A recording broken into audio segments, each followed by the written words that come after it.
The Michael Kay Show on Yes is brought to you by Untuck It. Shirts designed to be worn untucked. Shop now at untuckit.com.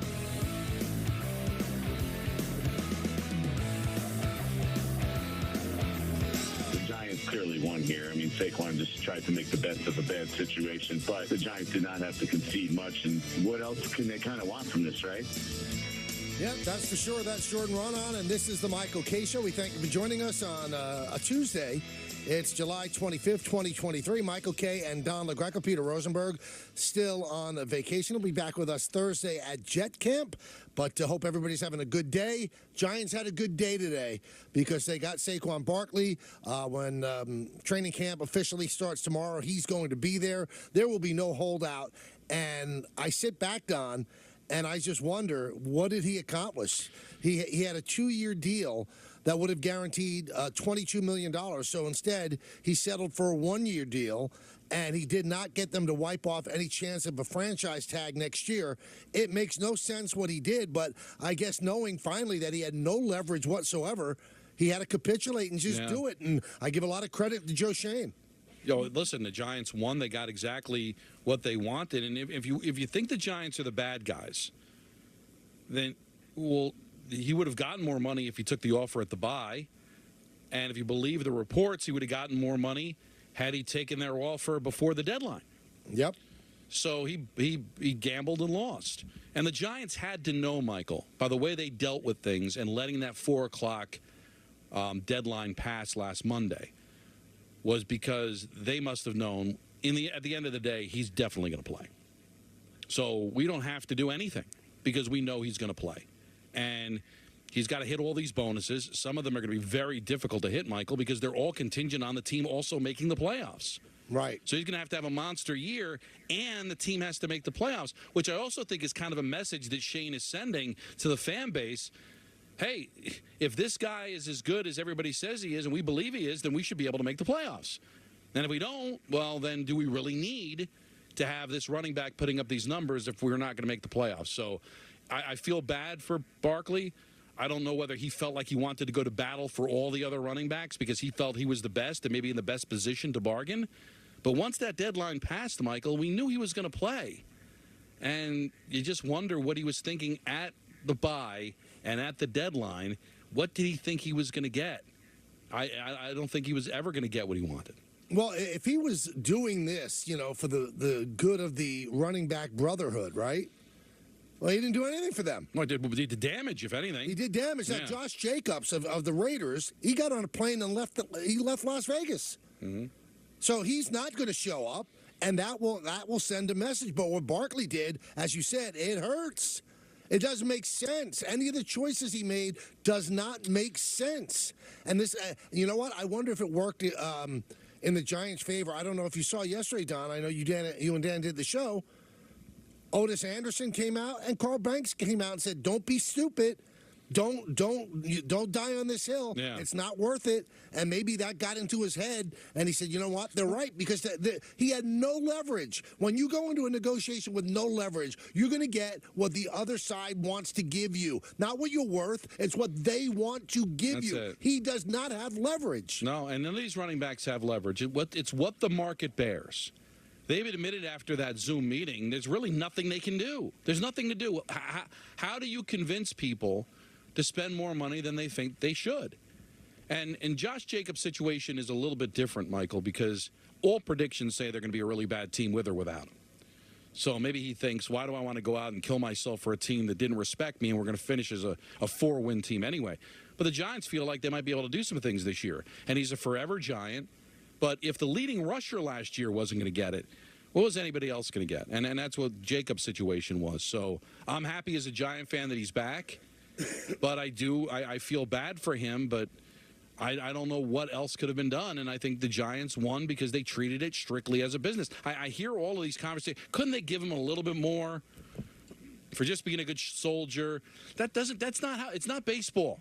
It's not basketball. In basketball, you can give extra to the player you drafted. In baseball, if you're willing to pay the revenue tax, the luxury tax, you can pay whatever you want to a player.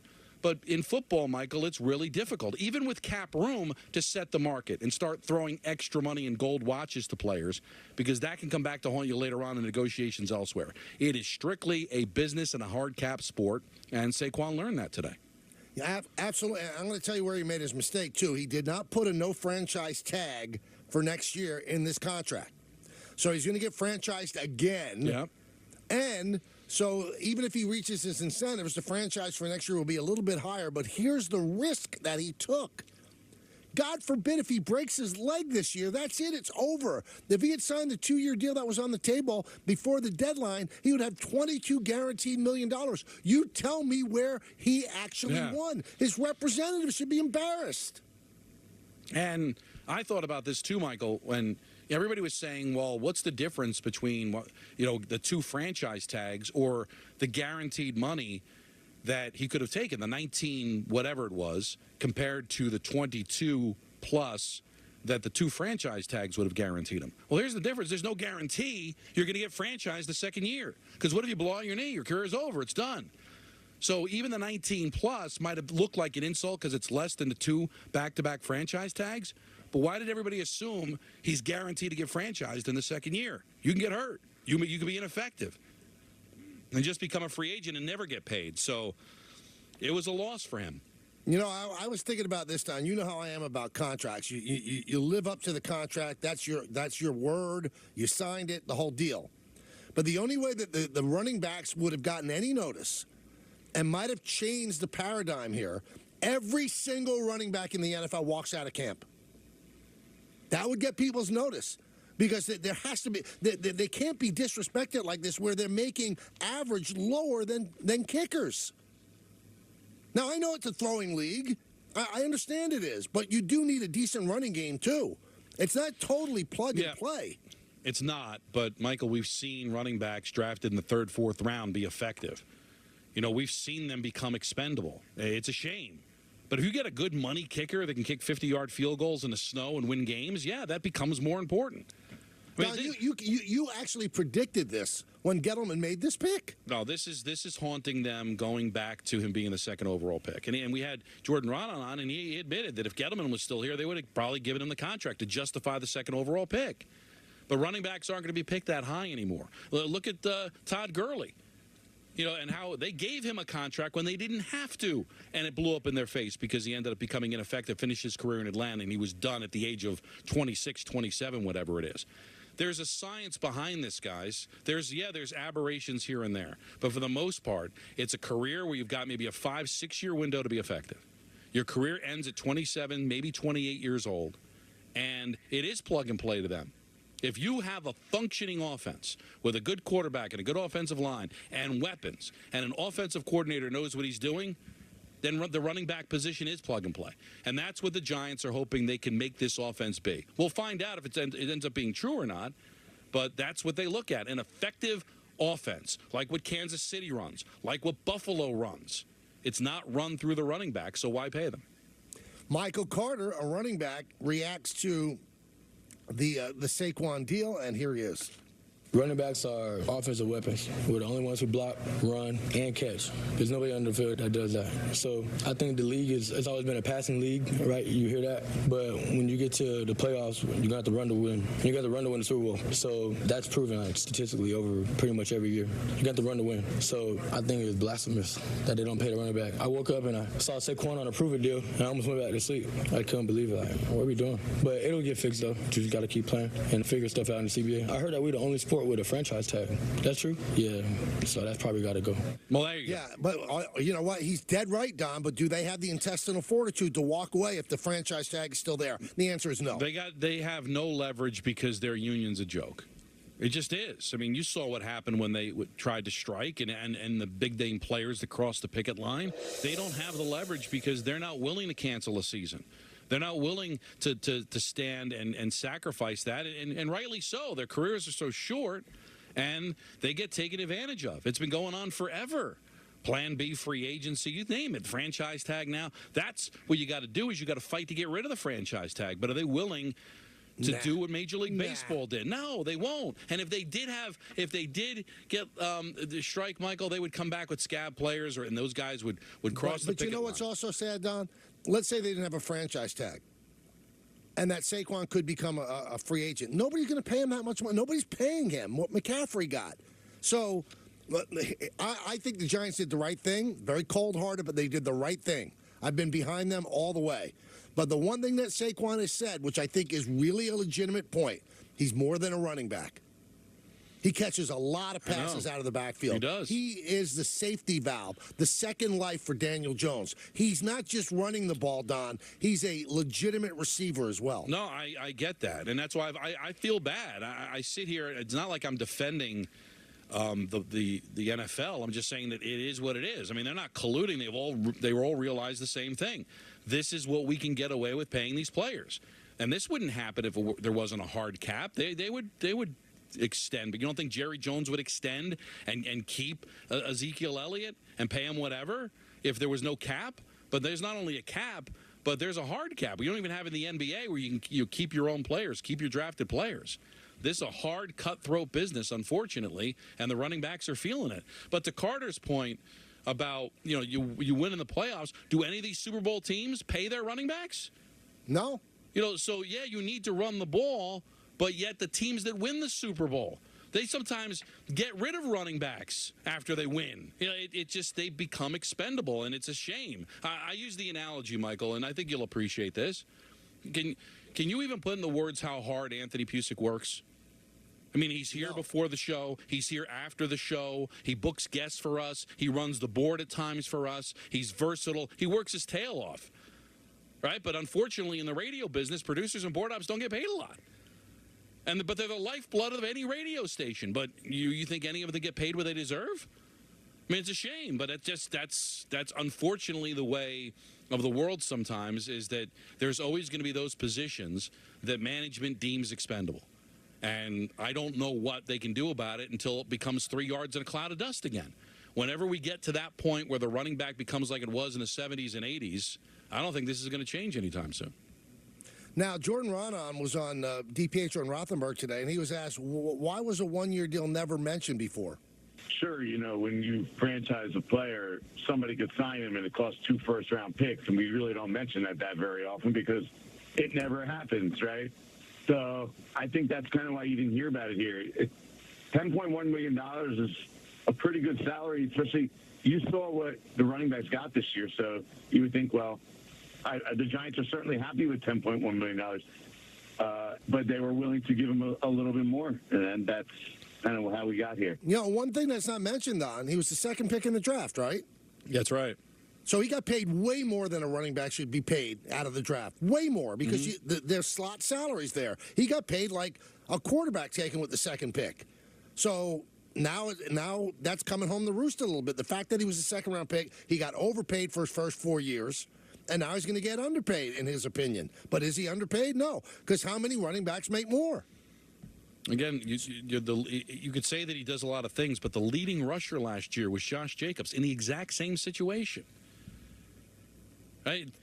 Take a look at the numbers that Cook had last year. Is he going to get anywhere near the money that Saquon is going to get this year? Cook is going to end up playing for $5 or $6 million. Now, there might be extenuating circumstances. He's 28 years old, but look at his numbers last year. But what did Minnesota do? And is anybody clamoring to get him? Yeah, not at the price that he's looking for, and he's only looking for $8. Right? I think that's what I heard, which is $2 million less than what Saquon's going to make, and he's probably lucky to get 4 or 5 because he'll play this year. There's no question, but he'll do it at the terms that they've designed.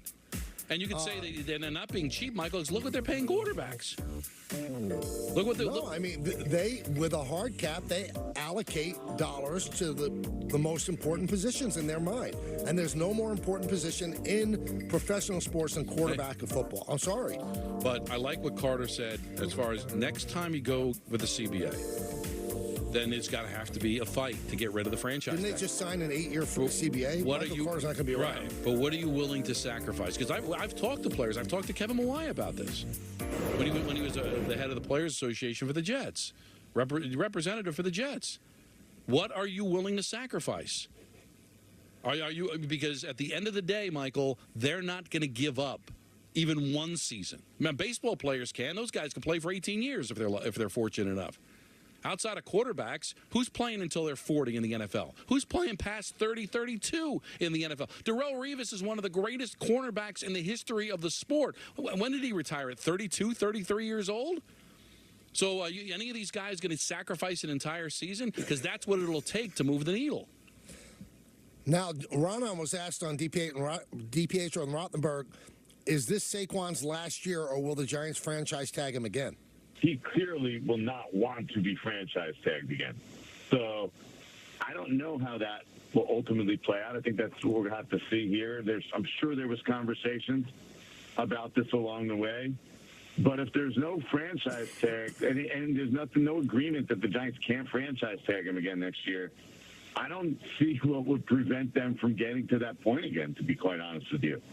I guess we'll see, but maybe they've had discussions about it, and they talked about giving the opportunity at least to see what's on the open market next year. But if I'm Saquon, that's my goal. Like, I want to get to the open market because that'll show you what your value is. He believes his value is X. Giants believe it's Y. The market will tell you exactly what it is if he can get there. But now, I love what Jordan said. He will not want to be franchised again. He has no hand. You could say you don't want to be. He didn't want to be franchised this time. The second that Daniel Jones signed that contract, Saquon was sunk. Michael, let me ask you this: if you're Saquon Barkley, and you've read the tea leaves and you see what's going on, don't you want to be franchised? Because Not a bad point. That'd be $12.2 million guaranteed, $2 million more than this year. Like, you want to hit the open market, God knows what the open market's going to get. You might be in Cook's situation where you're lucky to get 4 or 5. If I'm him, I want it. He's probably thinking this too. Why waive the franchise tag? Because the worst comes to worst, I get franchised again, I'll make $2 million more, even if I don't hit my incentives. This year, I'm making 10.1, and even if I hit my incentives, it's 11. If they franchise me again, from my understanding, it's a guaranteed $12.2 million. Michael, I'm not sure he'd get anything close to that on the open market anyway. But here's another way that he also lost big, Don. He signed a contract. They still can franchise him twice. Right. They never used the franchise tag on him. So by doing the incentive thing, they still got 2 franchises in their back pocket to do to them. But I'll ask the same question: what's with the money that the NFL is generating? What is, and with money that might get spent elsewhere? The franchise, as far as I know, is the average salary of the top 5 paid running backs. It's not going to go up. Well, it's only going to go down. But it did go up. It's going to go up next year from the 10.1 to 12.2. So, again, yeah, it might go down, but, again, it still may be more guaranteed money that he'd be offered on the open market. Yeah, right. So, and it's guaranteed no matter what. So I'm wondering if his agents, if his representation probably felt the same thing. Oh, this is not going to change anytime soon. If anything, it's probably going to get worse. So maybe the franchise tag will be our best option. Now, we have Mike Tannenbaum coming on with us at 4. Mike said something very odd today about Daniel Jones' involvement in this. So we'll talk to Mike about it at 4, but we'll rip him right now at 3:18. Here's Mike talking about Daniel Jones. You make $40 million or more a year, there's a lot more responsibility than just throwing the ball. And when you look at the production that Daniel Jones had with and without Saquon Barkley, it's dramatically different. And that's why Daniel Jones had to go into their front office and say, hey, I am not leaving this room until this deal is done. And guess what? $2 million less for my contract, which you can take, isn't going to change my life. But not having Saquon Barkley will. And I'm disappointed that Daniel Jones didn't help get this deal done. Well, how does Mike know that?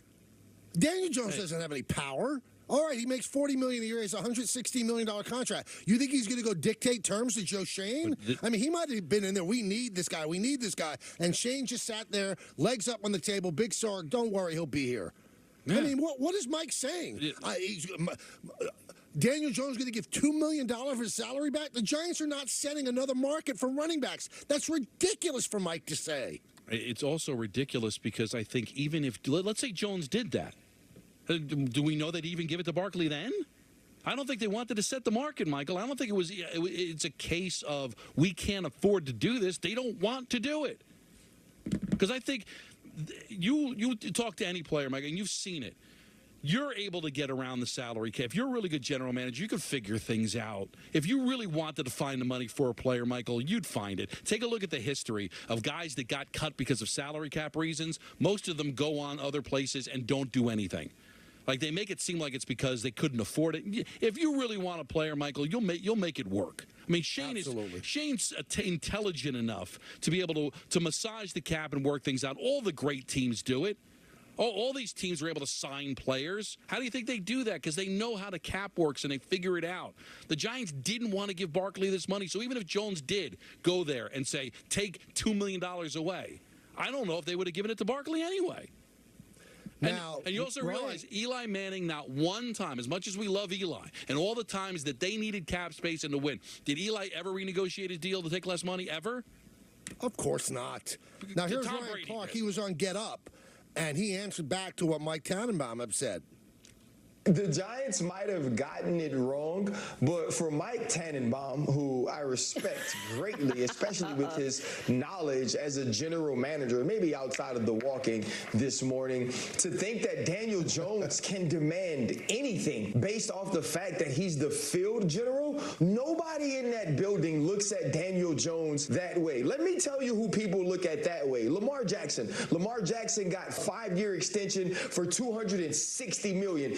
That guy can go into an office and demand something. Jalen Hurts got 5 years for $255 million. That guy can go in and demand something. The deal that Daniel Jones that pays him $40 million a year only says, hey, we don't have the replacement for you right now, but we also aren't going to tie ourselves to you for years to come. Daniel Jones isn't in a position to demand anything. I mean, he's acting if Daniel Jones is Patrick Mahomes. And also, Don, here's a little secret, and I'll bring this up to Mike Tannenbaum at 4 o'clock.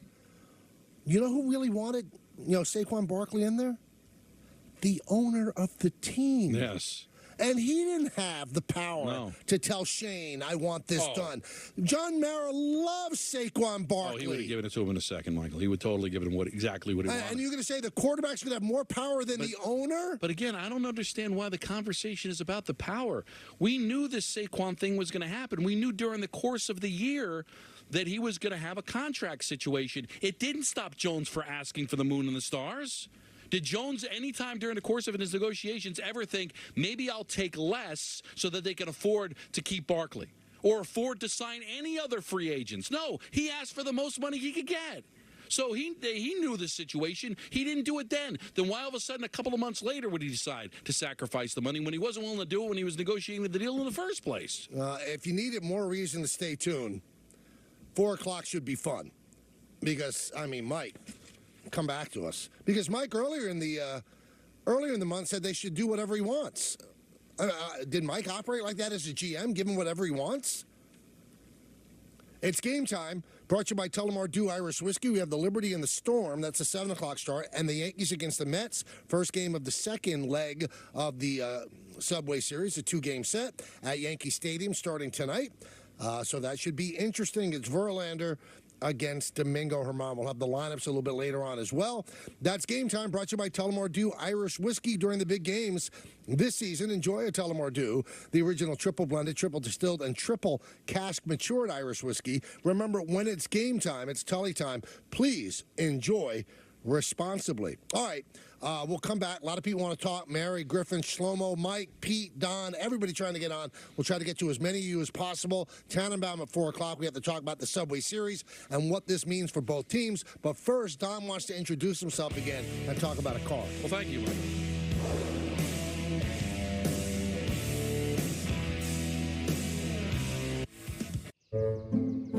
Welcome to the Aura Sleep Lab. You need a bit more deep sleep. Getting enough high-quality sleep increases immunity. Why? Because sleep helps fend off sickness. A good night's sleep boosts your number of infection-fighting antibodies and cells. And with your Aura Ring, you can learn how to sleep deep and keep your immunity up. It's like having a sleep lab on your finger. Go to sleep with auraring.com.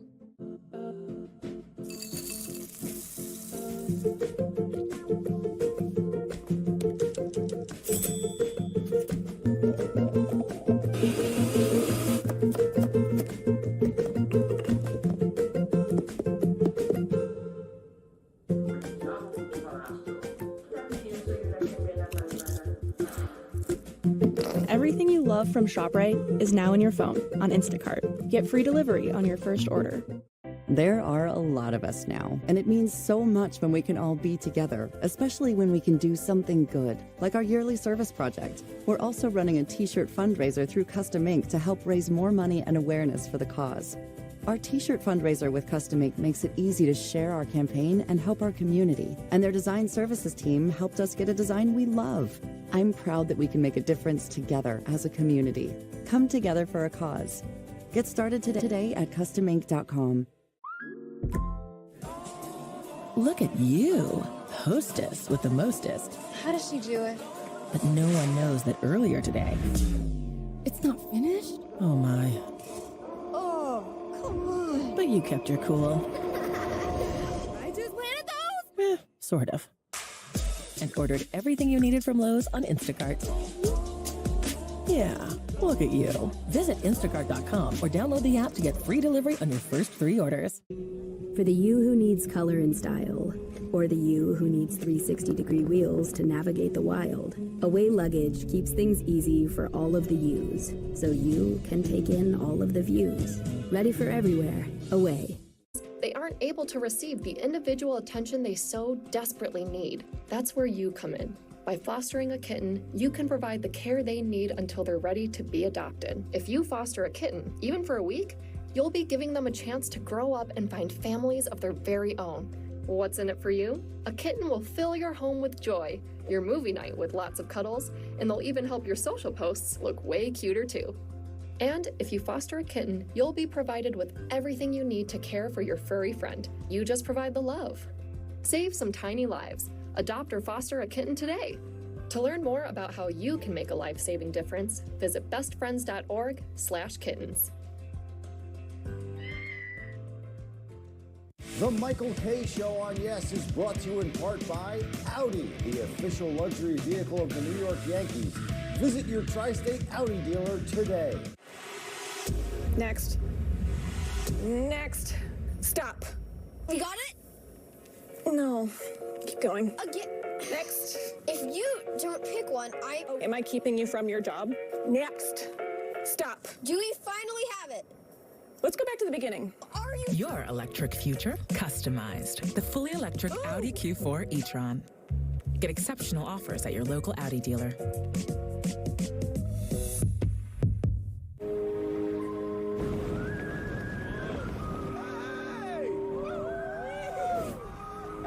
Oh, this is my turn.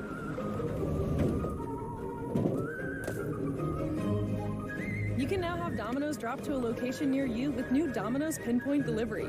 Just choose Pinpoint Delivery on the Domino's app, drop a pin on the map, and get pizza delivered just about anywhere. Here you are. Thank you. It's Domino's Pinpoint Delivery. America, come along with our adventure seekers, the Sanchez family, and discover summer with the Ford F-150. See how available features like Pro Trailer Backup Assist make backing up as easy as turning a knob. Watch as Pro Power on board lights up the night. And Ford Blue Cruise makes driving even more fun. Now get an F-150 or F-150 Lightning with 3.9% financing for 60 months plus $1,500 bonus cash. View more offers at buyfordnow.com. These are the games that are steeped in history, with new chapters written every year. Marked on your calendar. Butterflies in your stomach. Celebration begins. It's time.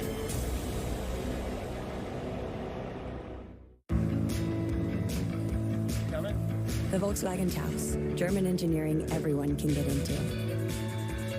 Visit your local Volkswagen dealer for 1.9% APR financing for 36 months on a new 2023 Taos or Tiguan. Gas station approaching. Can we make it on one tank? Running probabilities. Dad? Guys, I filled the pickup truck with Amoco Ultimate. We'll go up to 25 miles further per tank in highway driving than with regular fuel. We're gonna make it. We're gonna make it!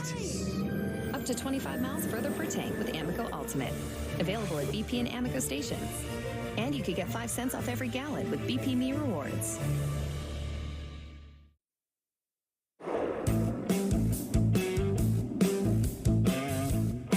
To correct something, because Anthony Pusick just looked it up. The deal is technically still the franchise tag. It's just an adjusted tag worth $10.1 million with $2 million signing bonus and up to $1 million in incentives. So it goes up to an $11 million in incentives. So they still only have one more franchise tag to tag them with. And that was something that people were kind of confused about, because if this was not the franchise tag, then there would be no second tag at 12.2. It would be his first tag next year. But if this is technically the tag, then by my understanding, if it is the second tag for 2024, it would be over $12 million guaranteed. So maybe that's why they didn't fight to get rid of that, because they might need it. By the way, Don, before we take phone calls, got to give you credit. The ratings came in for K-Rod, and the ratings for this Sunday's K-Rod right about what the Mannings get on the Manning Cast. Wow. Yay! 11% of the main audience. Now, the only time we've ever had a higher number than that was actually the first K-Rod this year, and that was 15%. That was almost seemed like an anomaly. But maybe we're getting into more of a groove now, where we were on a couple of weeks ago, and now, but Don, I think, is what drove the needle. You were, Alex was over the moon about your appearance, Don. Well, I was really surprised that people liked it as much as they did. I was nervous about it. Because I mentioned yesterday, I thought you guys were going to be like goofing on me and stuff. So no, but you I felt like I was an analyst, and you guys were asking me like actual legitimate baseball questions. I was actually thrilled about that, but I was taken off guard. That not that I didn't have fun, but I thought it was going to be more fun in the sense that it was going to be kind of like nostalgic. How did you become a Met fan? To the side, I had all those old yearbooks that my dad had given me from '62 to '65. Like I didn't know what direction we were going into. I wish you would have told me that. We could have gone to that. And But speaking of fun, Don, how much more fun can we have than Johnny Damon saying he had 2 vasectomies? Yeah, listen, and Bill Lee was a trip as well. So my last 2 wives are Canadian, he said.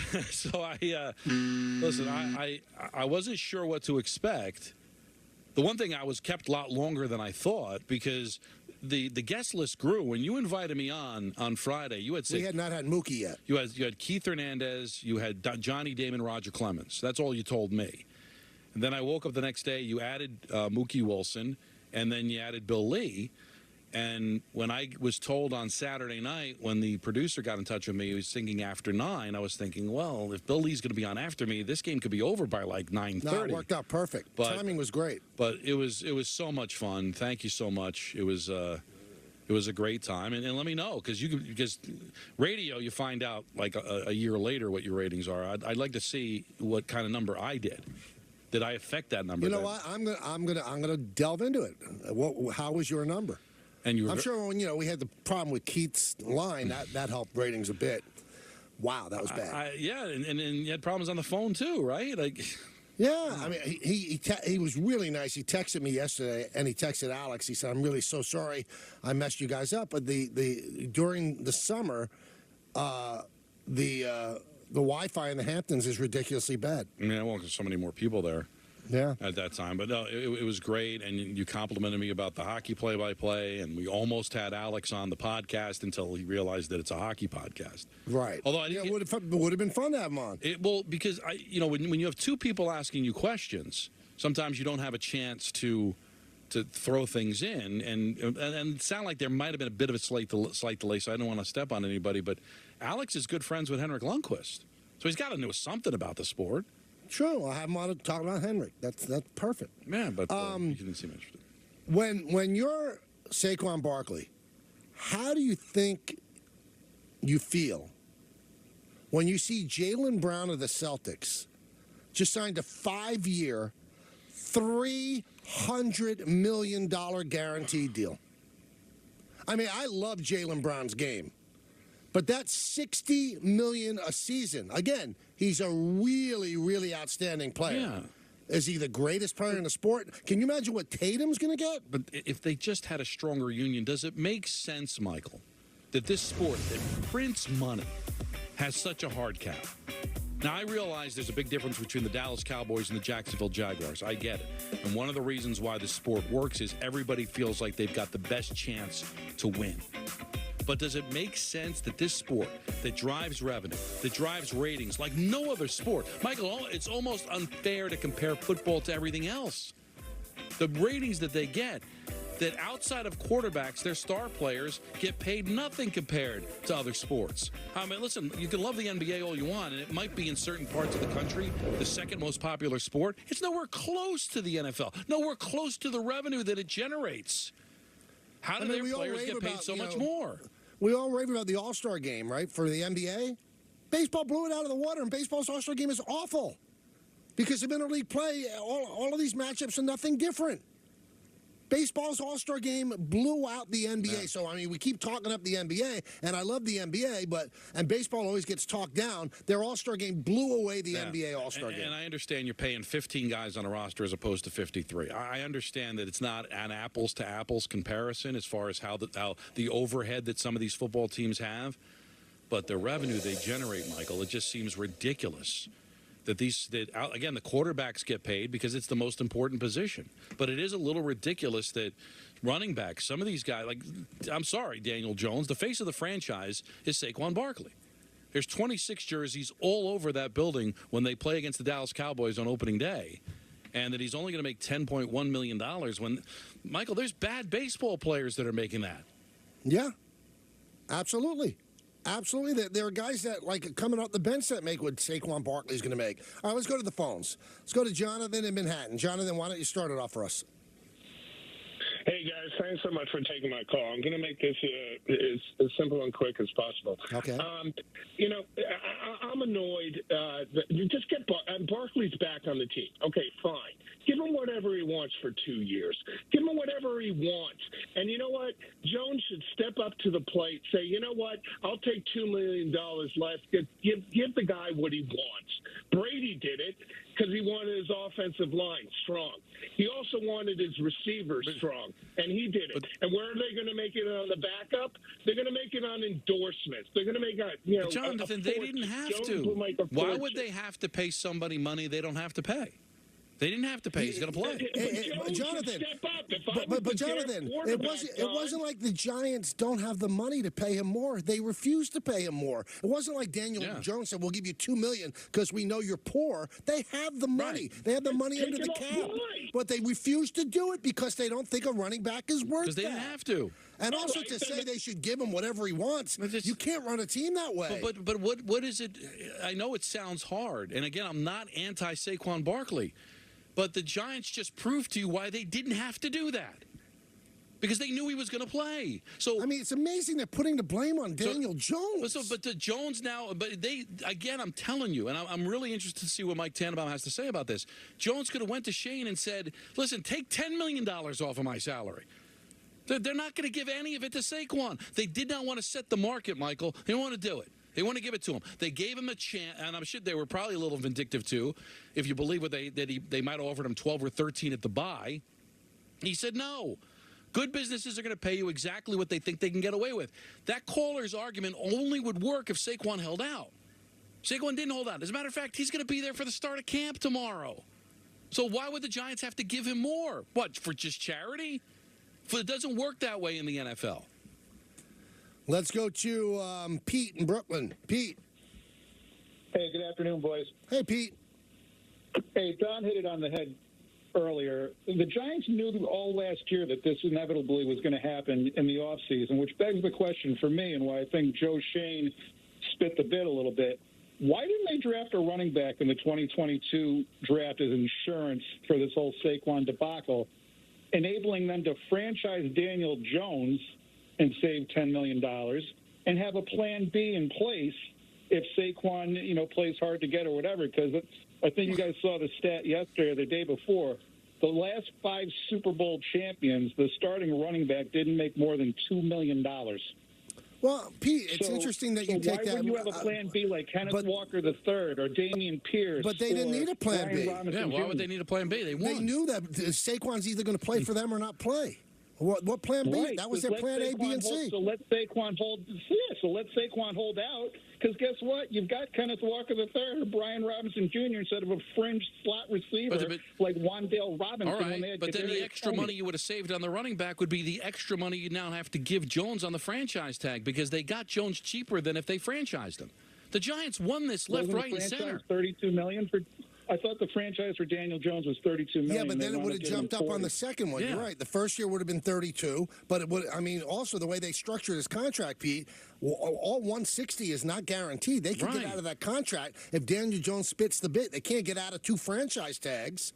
And the money's only going to go up. Michael, they won this left, right, center. They won every way, so they didn't have to do anything. They How do played you this say he perfect. spit the bit? I mean, he played it perfectly. I mean, again, these calls, these last 2 calls would actually make sense if we're talking in week 7 and the Giants still not there. were 1-5 and Barkley wasn't there. Barkley not only is here, Michael, he's going to be here for the start of camp.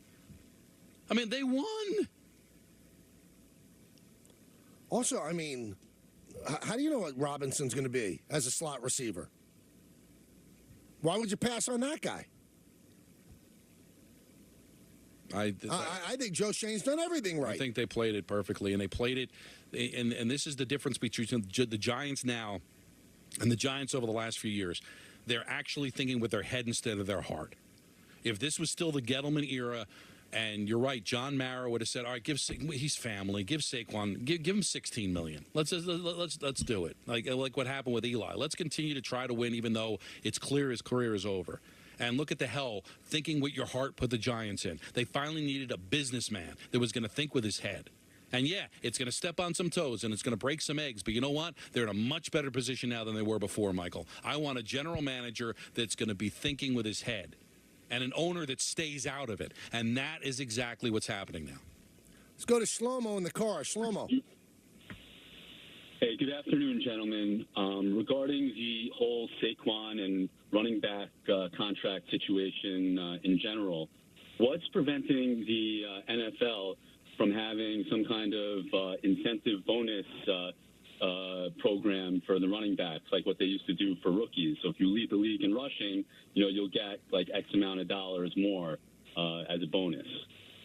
Well, and there's nothing but they don't want to pay them that. I mean, so if you hit every bonus, they're going to end up paying more money than they want for a running back. I mean, you're asking for solutions that the owners don't think the problem's broken. This is perfect for the owners. They don't think there's a problem.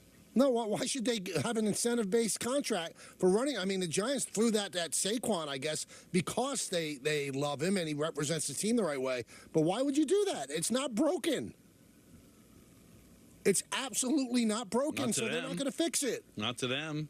To the running backs it is, but they're not fixing it for the running backs. And there's nothing they can do about it. Don, I don't know if you realize this, but when I'm getting ready for a game, I have to be prepared. I have my lineup card.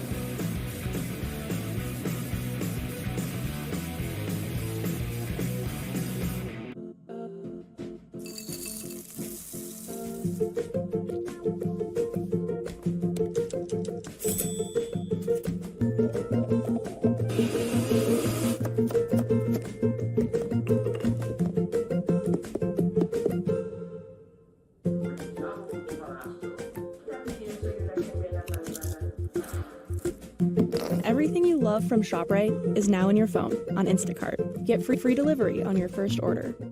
There are a lot of us now, and it means so much when we can all be together, especially when we can do something good, like our yearly service project. We're also running a t-shirt fundraiser through Custom Ink to help raise more money and awareness for the cause. Our t-shirt fundraiser with Custom Ink makes it easy to share our campaign and help our community, and their design services team helped us get a design we love. I'm proud that we can make a difference together as a community. Come together for a cause. Get started today at customink.com. Good morning, you, and you. For the you who wakes up with a pile. Away luggage brings you color and style. For the you who must navigate what life reveals. Away suitcases have 360-degree wheels. Our luggage and bags fit together and are built to last through whatever. Keeping things easy for all of the yous, so you can take in all of the views. Ready for everywhere. Away. Can a handyman fix my leaky faucet? How much does it cost to have my HVAC checked? How do I know I have mold? Why do water pipes break? Home questions don't have to keep you up at night. Get peace of mind with Thumbtack. We'll connect you with local pros for any home project, from a small fix to a big remodel. See transparent prices, read verified reviews, and book with just a tap. Thumbtack, the easy way to care for your home. I'm cooking without a recipe. I now have a signature cocktail. It's not a drink, it's an adventure. I'm giving a charming impromptu toast. I'm discussing astrophysics in a casual conversation. What? Surprise. Blame it on Masterclass. Learn from the best to become your best with thousands of online lessons. Now just $10 a month. See everything your store can do with tools from Square. Your inventory automatically restocks, so you never run low. Your online store stays open 24/7, so you're always ready to sell. Your payments are processed in seconds, so customers can breeze through checkout. And with one account to manage it all, you've got more time for taking time out. Get your all-in-one retail system by signing up at square.com today. Street legends are born here. Take it to the hole. My crossover sick, you know I got soul. Watch NYC Summer Hoops live from Gerst Park, streaming on the S app. Ford lights up the night. And Ford Blue Cruise makes driving even more fun. Now get an F-150 or F-150 Lightning with 3.9% financing for 60 months plus $1,500 bonus cash. View more offers at buyfordnow.com. Did you know most dish soaps don't remove all the grease, even with scrubbing? What? I just cleaned those. Try Dawn Platinum. It removes 99% of grease and food residue. That's why Dawn is trusted to save wildlife affected by oil. Dawn Platinum cleans to the squeak. Okay. One dad. Just go into the house. One mom. 3 kids. 1 pack of Ben's Original Jasmine Rice. 1 pinch of chaos. We're all original recipes. Ooh, I love. Totally. But keep swiping. This is so much fun. This makes it so easy. Yes, that was a good one. Let's go.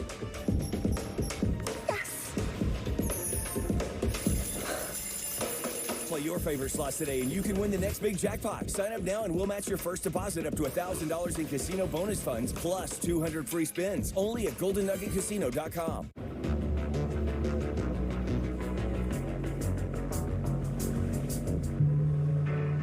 Distinctive in design,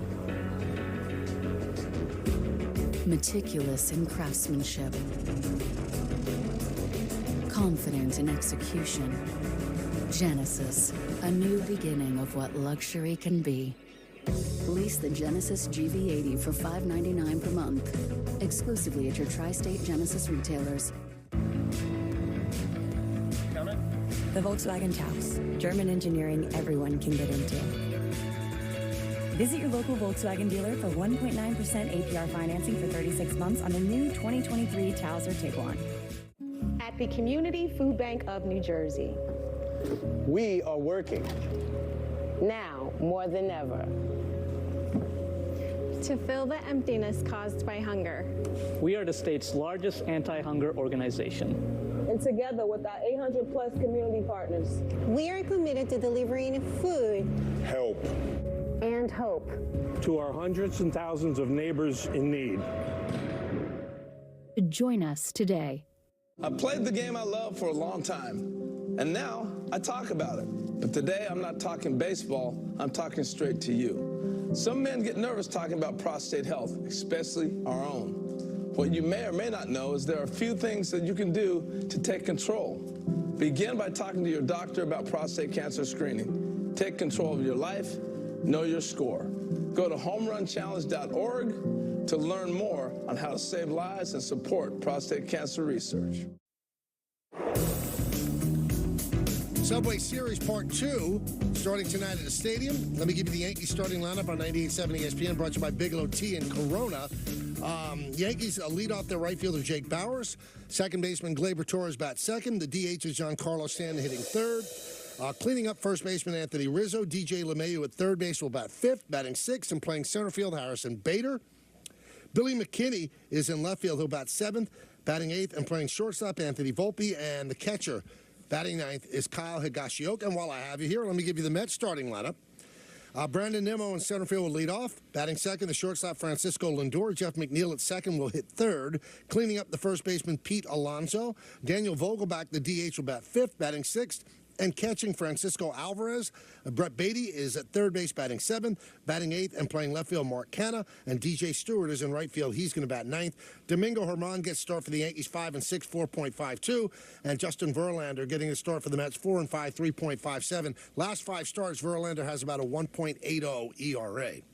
That's tonight's Yankees starting lineup, brought to you by Bigelow Tea. Bigelow Tea is a proud supporter of the Michael Kay Show and the official hot tea of the New York Yankees and Corona. Enjoy the finer life of sports. Corona, the official cerveza, Major League Baseball. We'll talk more about the Subway Series as we move along. Let's go back to the phones. Let's go to Al in Connecticut. Al. Yeah, how you doing today, guys? Good. How are you? Good. I just wanted to tell you how much I enjoyed Don on the Kay Show on Sunday. He was really good. And I just wanted to tell you guys that compared to other broadcasters, you guys are definitely ear candy. Definitely what? I missed that. Ear candy. Oh, wow. Thank you. Ear candy. I thank you, Al. I like that a appreciate lot. that. You know what? You know what I continue to be amazed at, Don? What's that? Every time we do K-Rod, every time. It's on ESPN too, by the way. Every time. There are a number of tweets. Why can't they just do the game? We don't want this talk show. And we have to explain, the game is on ESPN. If you just want the straight game, it's on ESPN. Yeah. This is an alternative broadcast. What are you not How getting? do people not get it? Because they're stupid. I mean, you know what? That might be it. No, that's the answer. Because it's on ESPN 2. I can understand if the K-Rod cast was on ESPN and the game was on ESPN 2, that there might be some confusion. But the fact that it's on ESPN 2 tells you that it's alternative broadcast. Have you not figured it out? I mean, so you just have to say, listen, I can't explain it to you because you're too dumb to understand. Right? I mean, right? Why do you drive yourself crazy? I just hate the fact that there are people out there that think that we're ignoring the game and that's the only way you can consume the game. I mean, again, maybe they're just dumb. Yeah, that has to be the answer. Why would you think that? What will lead you to believe that there isn't an actual broadcast and that this is something different for people that and maybe... really, if it was Sunday Night Baseball, why would it be called K-Rod? Yeah, again, I just keep circling back to the answer of dumb. Let's go to Chris in Paramus. Chris. Hi, can you guys hear me? Oh, yeah. What's up? Michael, Don, how are you? Good. Great. First-time caller. Oh, welcome aboard. Many, many years.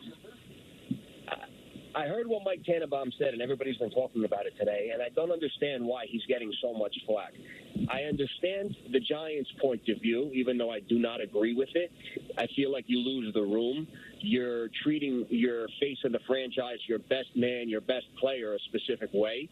And when you do that, somebody that's done all the right things, the same people in that room lose morale. Especially, the same thing goes for a company, not just a football team. No, I think players get it. I think they understand it's a business and they get it. And he's going to be there and he's going to play. So I don't think they get in each other's pockets, Chris. I don't. They want to win. They understand how important he is to win. And I think they keep their opinions to themselves. I really do, Michael. I think they understand the business of the sport. I mean, that was something that Tannenbaum said earlier in the month, too. It's going to affect the players in there. So what? It's a big boy business. And again, they don't have the luxury of sacrificing. So what are they going to just not care and just throw away a season because they're mad at the Giants? They want to win. They want to up their numbers. Even if they're selfish players, they want to go out there and play at their best so they get paid when they become free agents or they can move on to greener pastures. The idea that they're just going to rally around Saquon because they like him and throw away a season for it, I'm sure players don't like management, but they get that this is a business and they go about what they have to do for themselves. And Don, Daniel Jones should take money out of his pocket for Saquon Barkley? On what earth does that happen? I really believe in my heart that there is a chance that Jones did go to management and say take less, and they said, Daniel, leave, because even if you gave us money, we're not giving it to Saquon, so please leave. They're not giving it to him. Like you said, the Giants weren't strapped. They could have given it to him if they wanted to. It makes no sense, but Barkley made more money than Jones for the first 4 years of his contract. Right. Jones was the 6th pick. Barkley was the 2nd. He made more money. Did Barkley give Jones money? And Barkley, in years 2 and 3, in year 2 he was hurt. Year 3 he wasn't good. Right. I mean, let's not rewrite history here. He had a great year last year, and he had a great year in his first year. But for 2 of the years, he was non-existent.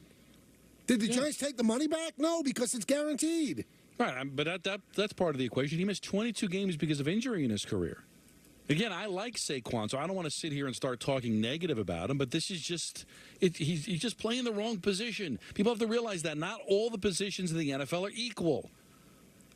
Quarterbacks and running backs, they're completely different situation, different pay scale, different level of importance. Let's go to Ben in Westchester. Ben? Yeah, how you doing? Good. So How are you? I'm not a Giants fan at all. Hello? Yeah, Hello. so you go. Yeah, so I'm not a Giants fan, but as an objective person, I think that this was a great job by Joe Schoen.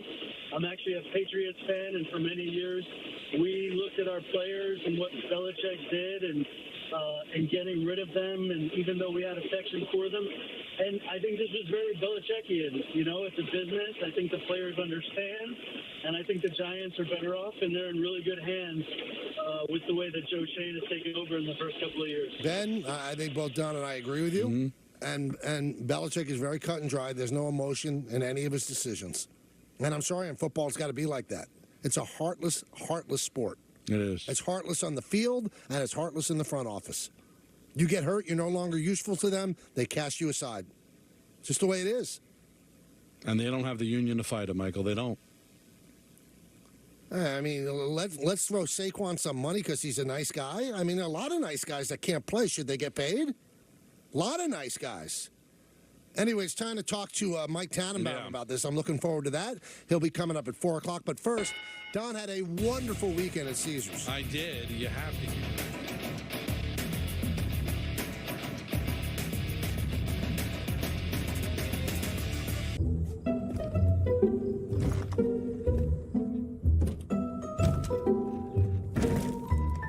There's an easier way.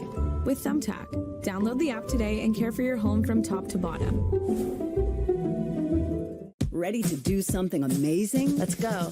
This is where you learn new skills from the world's best. Get hands-on instructions and have something to show for it with Sessions by Masterclass. I'm going to walk you step by step through what it takes to be a great singer. You will become a more confident negotiator. You're going to feel organized planning your wedding.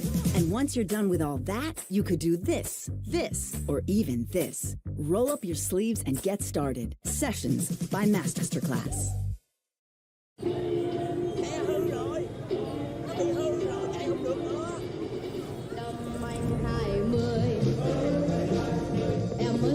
Ra đời ngày anh 40 em cũng vừa đôi mươi tình đời nhiều lúc mỉa may cuộc đời nhìn đắng thì cay cuối đó giờ đây khi em còn chồng nồi anh đã lo việc.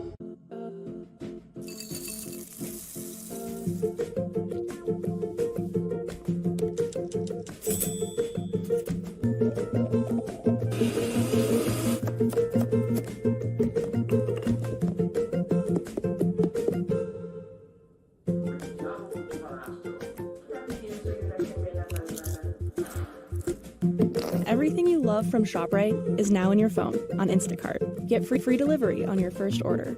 Having those high interest credit cards, it felt unmanageable. My name is Belinda, and with Upstart, I was able to save money with a personal loan. From the moment that I checked my rate to getting that approval was just a few minutes. I felt relieved having the funds in my account so quickly. I was able to turn all of those, big payments into one small payment, and I was able to breathe. Easy online borrowing. Personal loans up to $50,000. Go to Upstart.com. Get tools that bring every angle of your beauty business together. Clients can book online 24/7 for multiple services and multiple staff, so scheduling is simple. And with client notes and stored payments, you can offer seamless checkouts, so clients keep coming back. Run your beauty business with tools that bring everything together. Get started at square.com today. Welcome to the Aura Sleep Lab. You need a bit more deep sleep. Getting enough high-quality sleep increases immunity. Why? Because sleep helps fend off sickness. A good night's sleep boosts your number of infection-fighting antibodies and cells. And with your Aura Ring, you can learn how to sleep deep and keep your immunity up. It's like having a sleep lab on your finger. Go to sleep with auraring.com. 150. See how available features like Pro Trailer Backup Assist make backing up as easy as turning a knob. Watch as Pro Power on board lights up the night. And Ford Blue Cruise makes driving even more fun.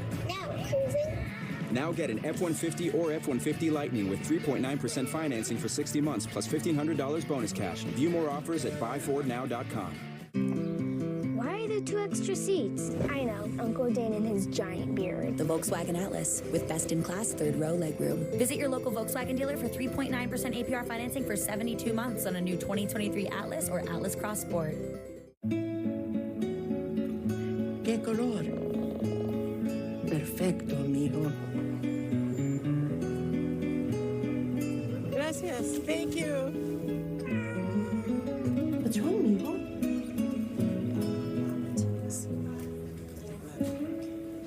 Donating to a pet's medical care is one of the many ways you can help families in your community. Pets and people belong together. Learn more at petsandpeopletogether.org. Joins us now, Mike. How are you doing? It's Michael and Don. I'm doing great, guys. How are you? We're doing great. You know, the thing that we didn't run at the top there, Mike, I mean, the guy who probably wanted Saquon Barkley signed more than anybody is John Mara, and he couldn't get it done. Why would Daniel Jones be able to get it done? Well, it's really part of his job description. I can tell you guys, doing this for several decades, that the most pressure I ever felt to get a deal done came from within. It came from a coaching staff or it came from the leaders of the team. And, you know, when you sit in those seats, it's a privilege, it's an obligation. You always got to do what's right, make the right decision, not the easy one. But when your leader comes in, your battlefield commander, which is what your quarterback should be, they should carry a lot of stroke. And in Daniel Jones's case, my point is like, hey, I'll give $2 million back because I'm going to call up my agent and demand that he gets me another, $2 million in appearances. Like $2 million isn't going to change my life, but having Saquon Barkley standing next to me in the backfield for 17 games certainly can.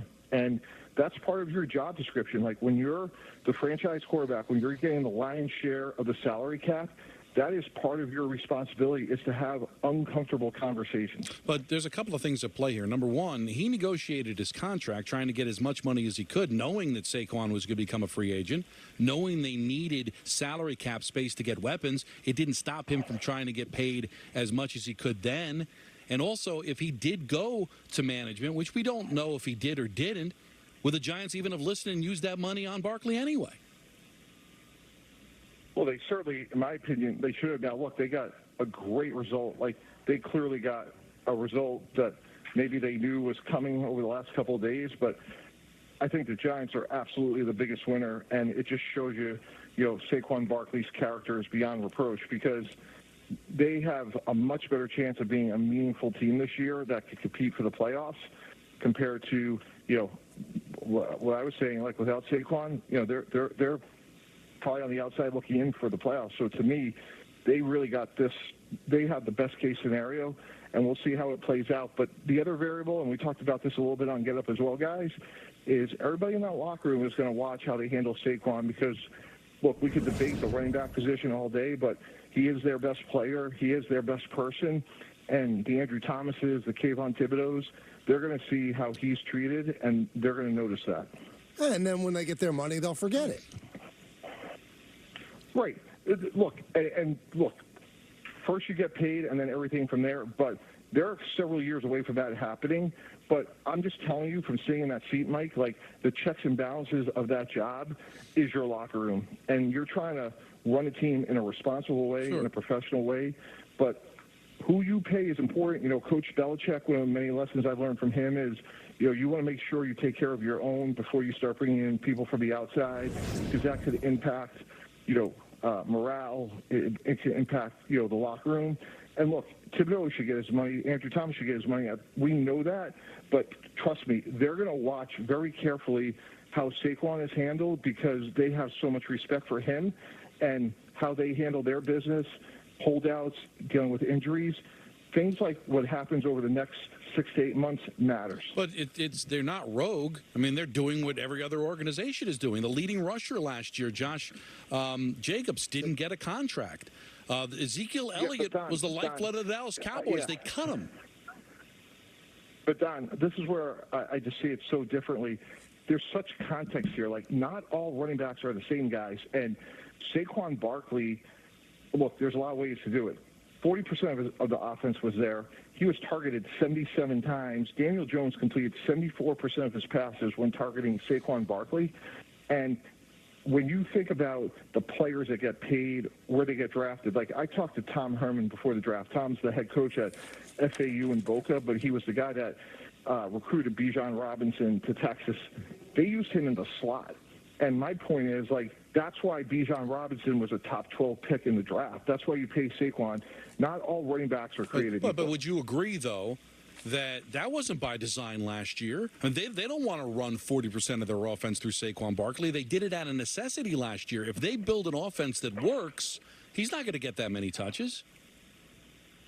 Well, when you talk to opposing defensive coordinators, that's what keeps them up at night. You know, they're not going to worry about Darren Waller and other speed-deficient players. They worry about Saquon Barkley in space. They're not worried about Saquon Barkley running, you know, power or, you know, some inside zone run. What they're worried about is him in space as a playmaker. And that's why I think we sometimes, you know, in the media, we say, like, oh, it's a running back, don't pay him. And my point is they're not all the same. Context matters. And that's why Jahmyr Gibbs, who had an unbelievable year at Alabama, goes in the first round.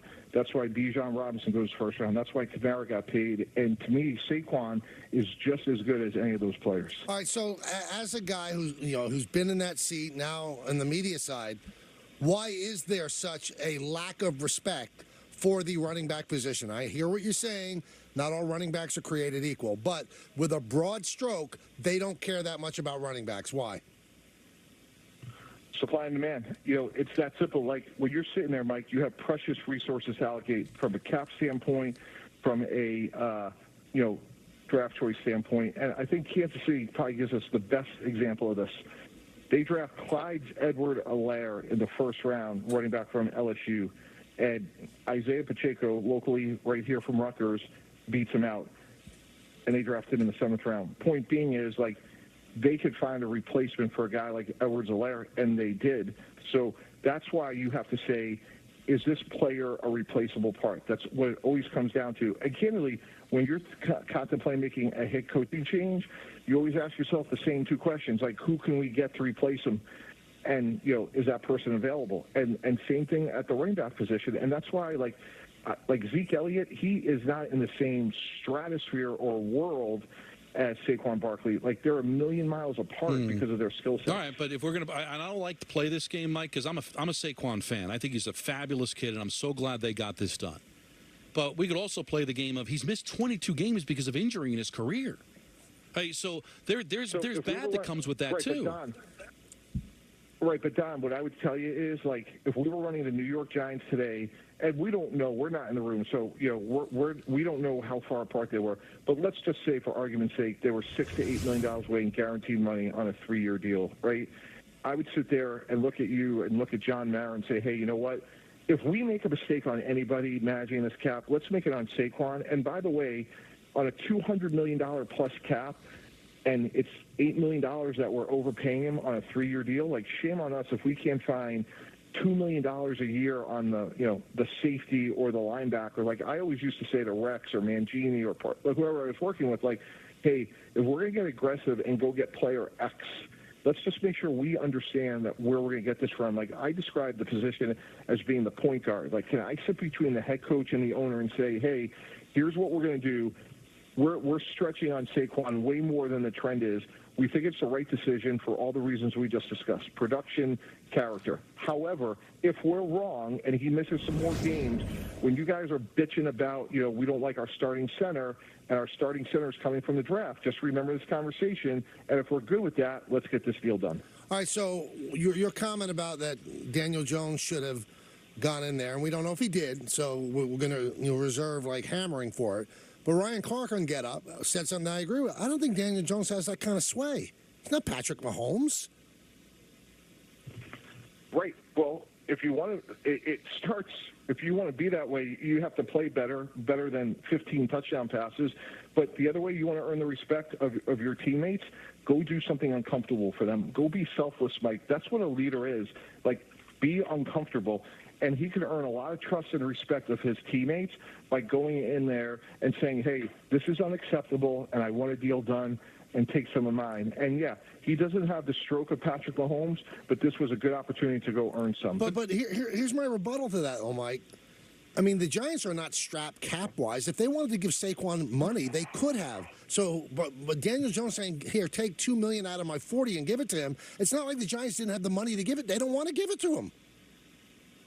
Yeah, and that's where the players, again, they're the checks and balances. I can't tell you how many times in my career we would cut player X or Y, and I'd have a player and say, hey, you blew it. Jericho Cotchery was a blue-collar, hard-working, great guy who towards the end couldn't run anymore, and we cut him. And, I had many players the next day say, you know what, you made a mistake because Jericho Cotchery solves more problems in the locker room than you'll ever know. And they turned out to be right, and I was wrong. And that's my point. Sometimes things don't just appear on a spreadsheet, and he has to go in there and say, hey, you know what? I don't give an F that Josh Jacobs isn't getting paid or Tony Pollard's getting paid. This is Saquon Barkley. He's our captain. He's the most important person in this organization. Do right by him, and if you don't, you're going to have more problems than you realize. Now, that's the conversation. Don't you think, though, that from the outside looking in, we don't know him that well. We had him on the show a couple of times. The only thing, Joe Shane is operating like a surgeon. It looks like he doesn't have any emotion with this. This is what I'm paying running backs, and that's it. I don't care if it's Saquon Barkley. That's it. Yeah, and I will tell you that I evolved as a GM over my tenure of running two different teams, that we are building a team. These are human people. It is an art, not a science. If it was a science, you'd have 32 GMs from MIT and Yale, right? They had that in baseball. This is not. Yeah, well, I think baseball is a little bit different, just given the fact that it's 162 games. This is 17 games, and it's a game of, physicality and emotion, and, that's a great conversation to have as well. There's beautiful things about baseball, but let's face it, it's not football. And football is the ultimate team game and the sacrifice that these guys go through, and that's why you see general managers evolve and understand that not all situations are the same. Is it relevant what Josh Jacobs has gone? Absolutely. Of course I want to know. But for me, for us, for where we want to go as the collective, Saquon Barkley is just way too important not to figure out a way. Again, we're talking about a salary cap over $200 million. We have to find the difference someplace else because we're building a team. So let's just say, for sake of argument, because you say that there's a lot that goes into making sure that all the players are happy. If you're a general manager, if you were Joe Shane, but you're running the franchise your way. If you had a crystal ball and you knew he was going to report to camp, and at the end of the day he was going to be on your team tomorrow opening camp, you still would have given him the extra money just to keep everybody else happy? So a couple of things, Don. You covered me as just. There were a lot of unhappy people. Like when you're running an organization, you got 90 dudes, 90 dreams, 90 insecurities, 90 agents. You can't keep everybody happy.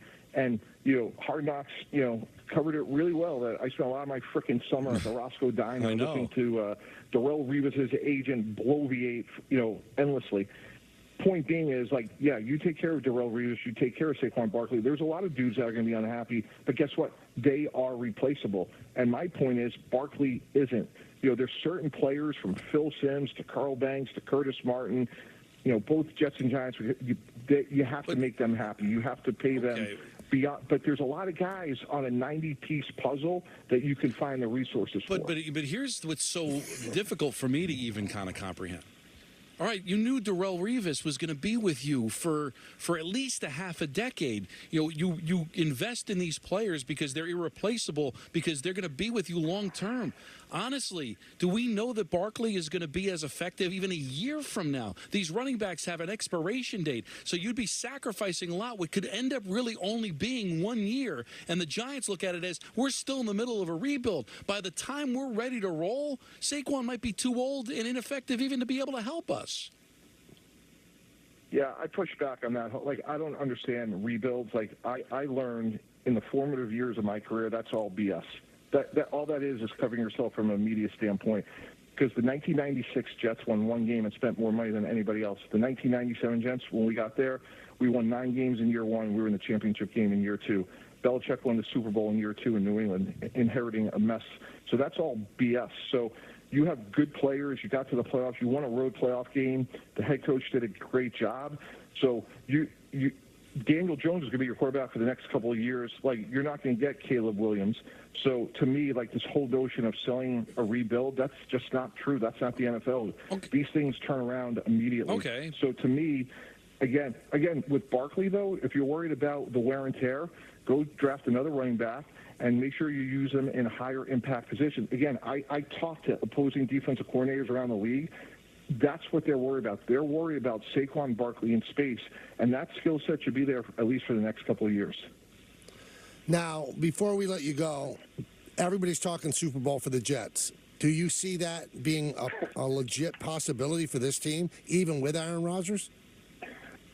You know, Mike, like, if they stay healthy, yes. My biggest concern, though, is the offensive line. You got 3 massive question marks. Like, I like Pittman, but he's a rookie, and he's the quarterback of your line. That doesn't happen overnight. He'll play and play well, but it's really the tackles.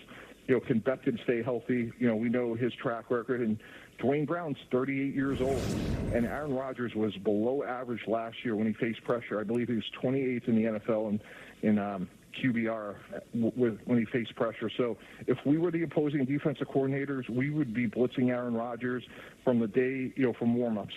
And what he's going to have to do is get the ball out of his hands, get the ball to the Garrett Wilsons of the world, and make opposing defenses pay. But if he gets hit, he's 39 years old. That's going to be the big question. Like, can they get him through 17 games? If he can, this could be a really exciting year for them. Were you surprised when he said to DiPietro and Rothenberg that it would be a disservice to the Jets if I only played 1 year?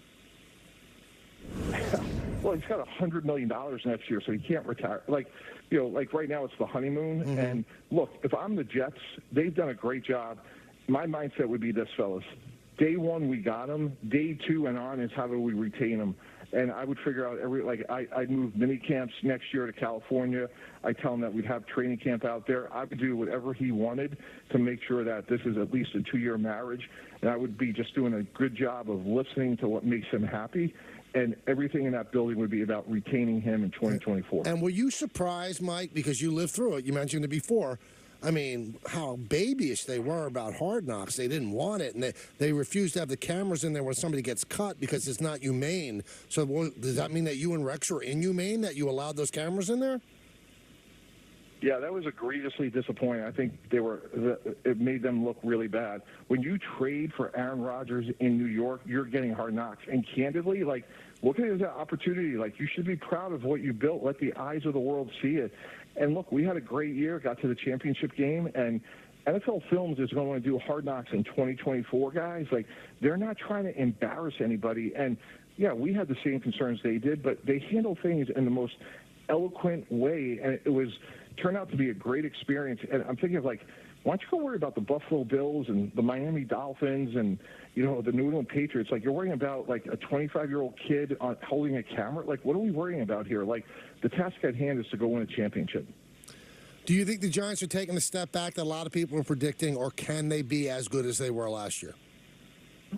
Going back to our MIT-led general managers, the regression to the mean, the data would say they're going to take a step back. The one-score games, the second fewest turnovers.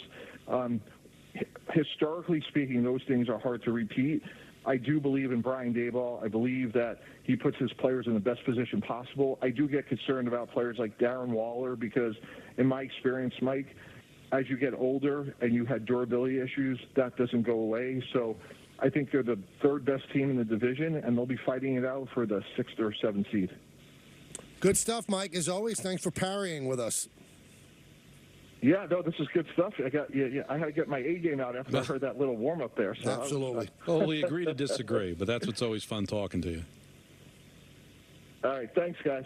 You got it. That's Mike Tannenbaum. So, listen, I get Mike obviously is very high on Saquon, and we are as well.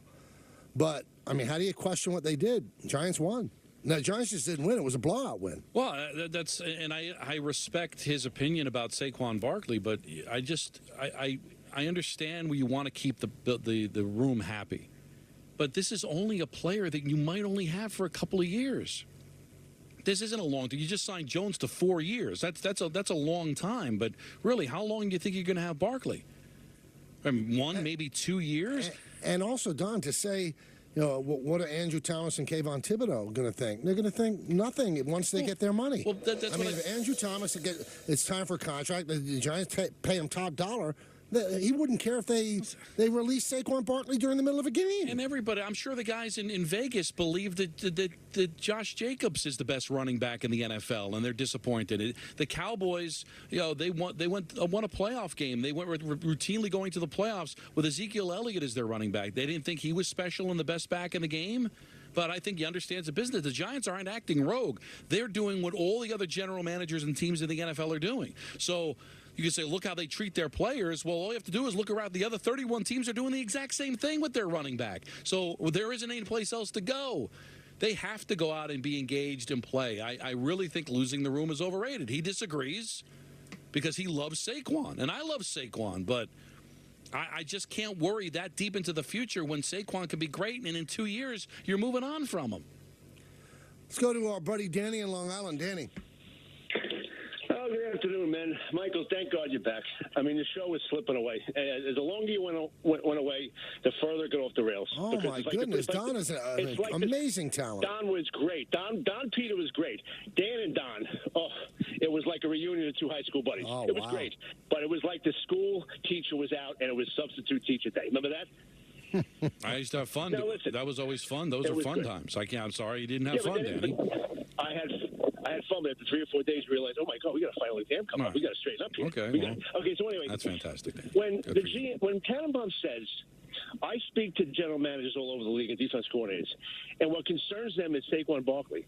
That's an indictment on the Giants' offense. That's your number one concern. Is there any other offense in the league that when I say, what worries you about the Kansas City Chiefs? Are you worried about Pacheco? No, it's the quarterback. Buffalo. The Ravens, all these teams. With the Jets now, if you were a defensive coordinator, are you concerned with the running back or are you concerned with Rodgers? You're concerned with Rodgers. So Barkley is a major overrepresented part of the offense, like you said, Don. Not by design. It's because when 4 wide receivers go out, Daniel Jones either doesn't make the pass or he can't see anyone open or there's no one open, and he dumps it to Barkley. And you get 7 yards on the 3rd and 20. Big deal. So you're 100% right. You kept to your guns. It was a great interview. But if a defensive coordinator's main goal, main fear, is the running back, that team has no quarterback. That's my point. Well, and also, Danny, I believe that they want to move away from the reliance on Barkley. I mean, they have more weapons for him. That was not by everybody. Do you know that I think the Giants had the most under 20-yard passes? They've got to work downfield more. They look at last year as there was absolute necessity. They didn't have any wide receivers. Everything was breaking down. They don't want Jones to run around the way he did last year. They'll utilize that, but the idea is to throw. It's a passing league. I congratulate the Giants for making it work last year, and it worked to a T, getting them into the playoffs. But they don't want that this year. If they did, then they failed. They failed at signing Jones. They failed at all the weapons they went out and got. It is not by design that Barkley is 40% of their offense. All right, we've got some potentially great news for the Yankees, and we'll give you that in just a moment, and it involves Aaron Judge. So stick around as we give you some Diamond notes. But first, Don wants to introduce himself again. It's Don LaGreca.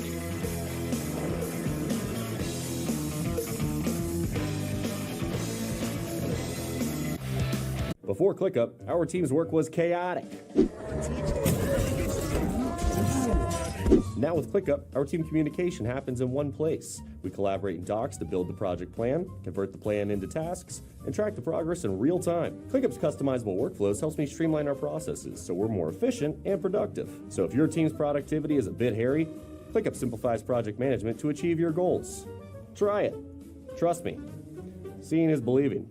ClickUp, all your work in one place. See everything your store can do with tools from Square. Your inventory automatically restocks, so you never run low. Your online store stays open 24/7, so you're always ready to sell. Your payments are processed in seconds, so customers can breeze through checkout. And with one account to manage it all, you've got more time for taking time out. Get your all-in-one retail system by signing up at square.com today.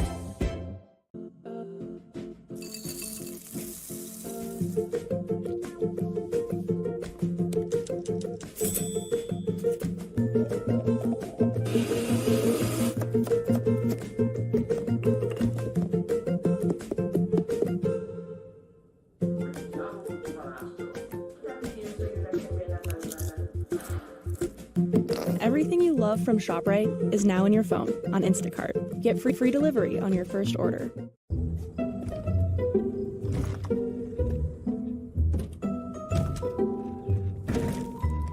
There's an easier way. With Thumbtack. Download the app today and care for your home from top to bottom.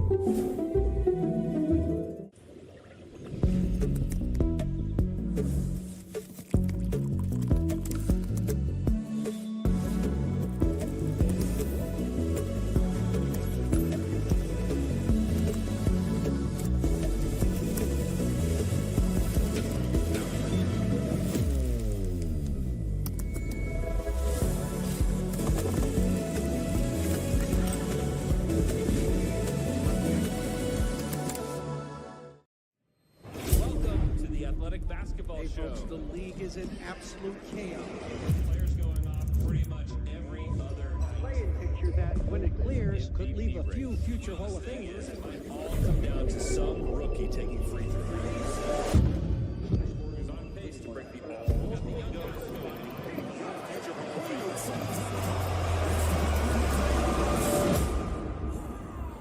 The Athletic. Subscribe today. Look at you, hostess with the mostest. How does she do it? But no one knows that earlier today. It's not finished? Oh my. Oh, come on. But you kept your cool. I just planted those? Sort of. And ordered everything you needed from Lowe's on Instacart. Yeah, look at you. Visit instacart.com or download the app to get free delivery on your first 3 orders. Addition, consolidate debt and more with an exclusive 15-month intro rate and no closing costs. Apply today and let us help empower your possible. Play Dancing Drums Prosperity for free spins, growing reels, and other great bonus features. Find over 100,000 ways to win at GoldenNuggetCasino.com. Sign up now and we'll match your first deposit up to $1,000 in casino bonus funds, plus 200 free spins. It's your igniter. We'll help get that fixed. Then your oven issues, done. The best part about opening front door is the video to get these two done, yeah. Video, chatting like crazy. Experts on shirts. Man, an app to fix my oven. Yep, an app to fix your oven. That's correct. Introducing Front Door. Download today to video chat an expert. Our idea of the perfect day? You, your best friend, Yeah, buddy. You ready to run? and Quattro all-wheel drive. Own the elements in the Audi Q5. Let's go, buddy. Get exceptional offers at your local Audi dealer.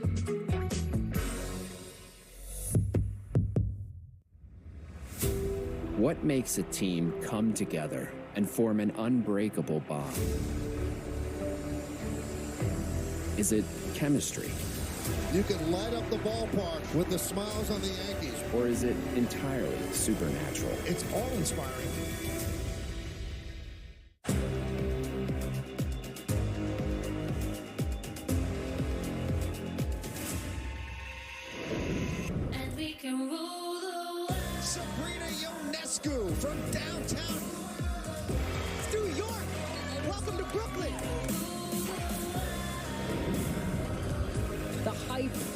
around this team cannot be overstated.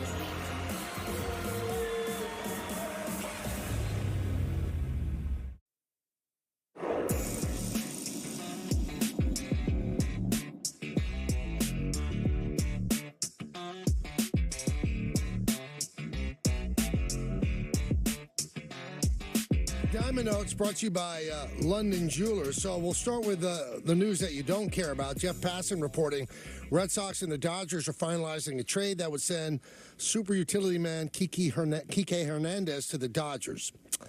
Sources tell ESPN. Remember, he started the season as the Red Sox shortstop, just couldn't cut it there. He can play center, he can play second, he can play shortstop, but Dodgers add a nice piece to the bench. He's been there before. Sure.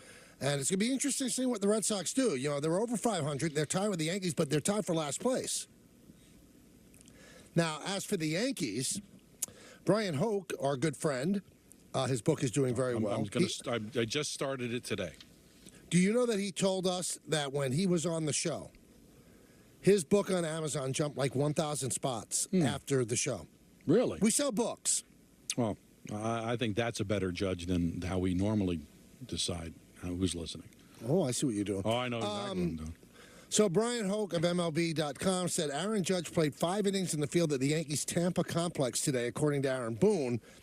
Boone said he would not rule out Judge returning during the Orioles series, Don. That's this weekend. That's this weekend, starting Friday. Wow. And he damn well better start on Friday, because Saturday's on Fox and Sunday's on ESPN. Friday's the only game we have on Yes. Well, unfortunately, Michael, he said, he didn't say it was definite, and I would probably lean towards it being Saturday or Sunday than Friday. Well, let's lean and root for Yes. I'm rooting for Yes. Me and Yes. Is that okay? Yeah, I love it. Eric Bolin covers the Yankees for Newsday. He's tweeting out that Andy Pettitte, newly hired, has scheduled tonight's ceremonial first pitch at the stadium. How about that? How about that? He's helping the Yankees, right? He's going to be working with them a little bit. Yeah, he's going to be an advisor. So they brought in Pettitte and Sean Casey, guys that are not analytic guys. So trying to get a little bit more of a balance. Max Goodman covers the Yankees for NJ.com. Aaron Boone said he doesn't expect the Yankees to use a 6-man rotation when Cortez comes off the IL. So who's coming out? Is it Herman? No. Is it Clark Schmidt, who's pitched very well? Well, I guess it really is going to depend on how they pitch, right? Schmidt pitched well. We'll see what Herman does tonight. Maybe if he pitches poorly, it could be him. Schmidt will pitch again, I guess, when? Did he pitch? He pitched over the weekend, Friday, I believe. Friday, so he'll be due to pitch soon. So maybe it just comes down to how they pitch. Now, the Yankees took 3 games against Kansas City. Yes. Now, I don't want to diminish those 3 games because you can only play who you can play. You can only play who's put in front of you. But before everybody said, well, the Yankees have turned the corner, let's pump the brakes just a little bit. Kansas City is terrible. Terrible. And they had a sweat their backside off to win Friday and Saturday. Especially Friday. Yeah, especially Friday. Friday and Saturday were not easy wins. No. And, I talked to Ryan Lefevre, a friend of mine who's been a long-time play-by-play guy on TV for the Royals. He said that's what the Royals do, though. He said they don't get blown out that much. They do play close games. So they did what they do. They lose close games. And the Mets series, I don't think there's going to be a walkover for the Yankees, despite the Mets having a terrible weekend in Boston, losing 2 or 3. But I want to see what happens starting Friday. And then after that, I want to see what happens when the Yankees play Tampa Bay. And then after that, I want to see what happens when the Yankees play Houston. That's the real test. Of course.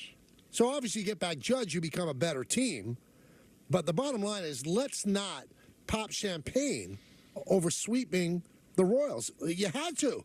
I mean, at the worst, Don, you had to take 2 or 3. Well, you had to. And listen, I don't think it was anything that was particularly, anything to write home about, but they desperately needed the wins. And the worst team than them, Oakland, you didn't sweep Oakland.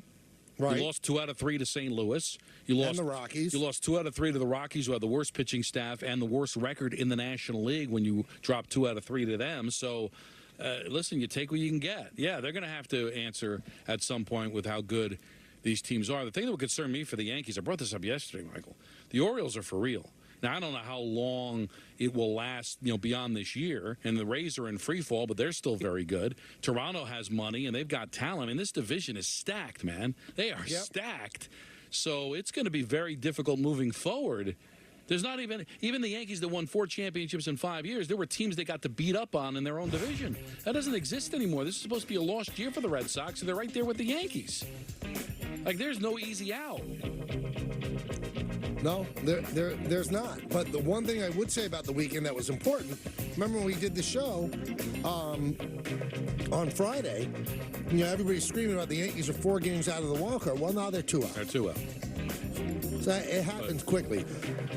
Toronto doesn't scare me. I don't think that the Rays are going to collapse at this point, but it's amazing that the Orioles are 4 games in front of the Rays in the loss column. The Rays, as you said, have completely collapsed. So, in terms of the Orioles, if they have a chance, I think they have to get a starting pitcher. They don't have enough. They don't have enough pitching, but their lineup and Don, they're going to be good for at least 6 years. Yeah. Until they have to pay these guys, they're going to be good for 6 years. They've got studs, and they still haven't called up Jackson Holiday. The one thing we talked about on Friday that the Yankees didn't do against Kansas City is save their bullpen. They continued to take guys out early.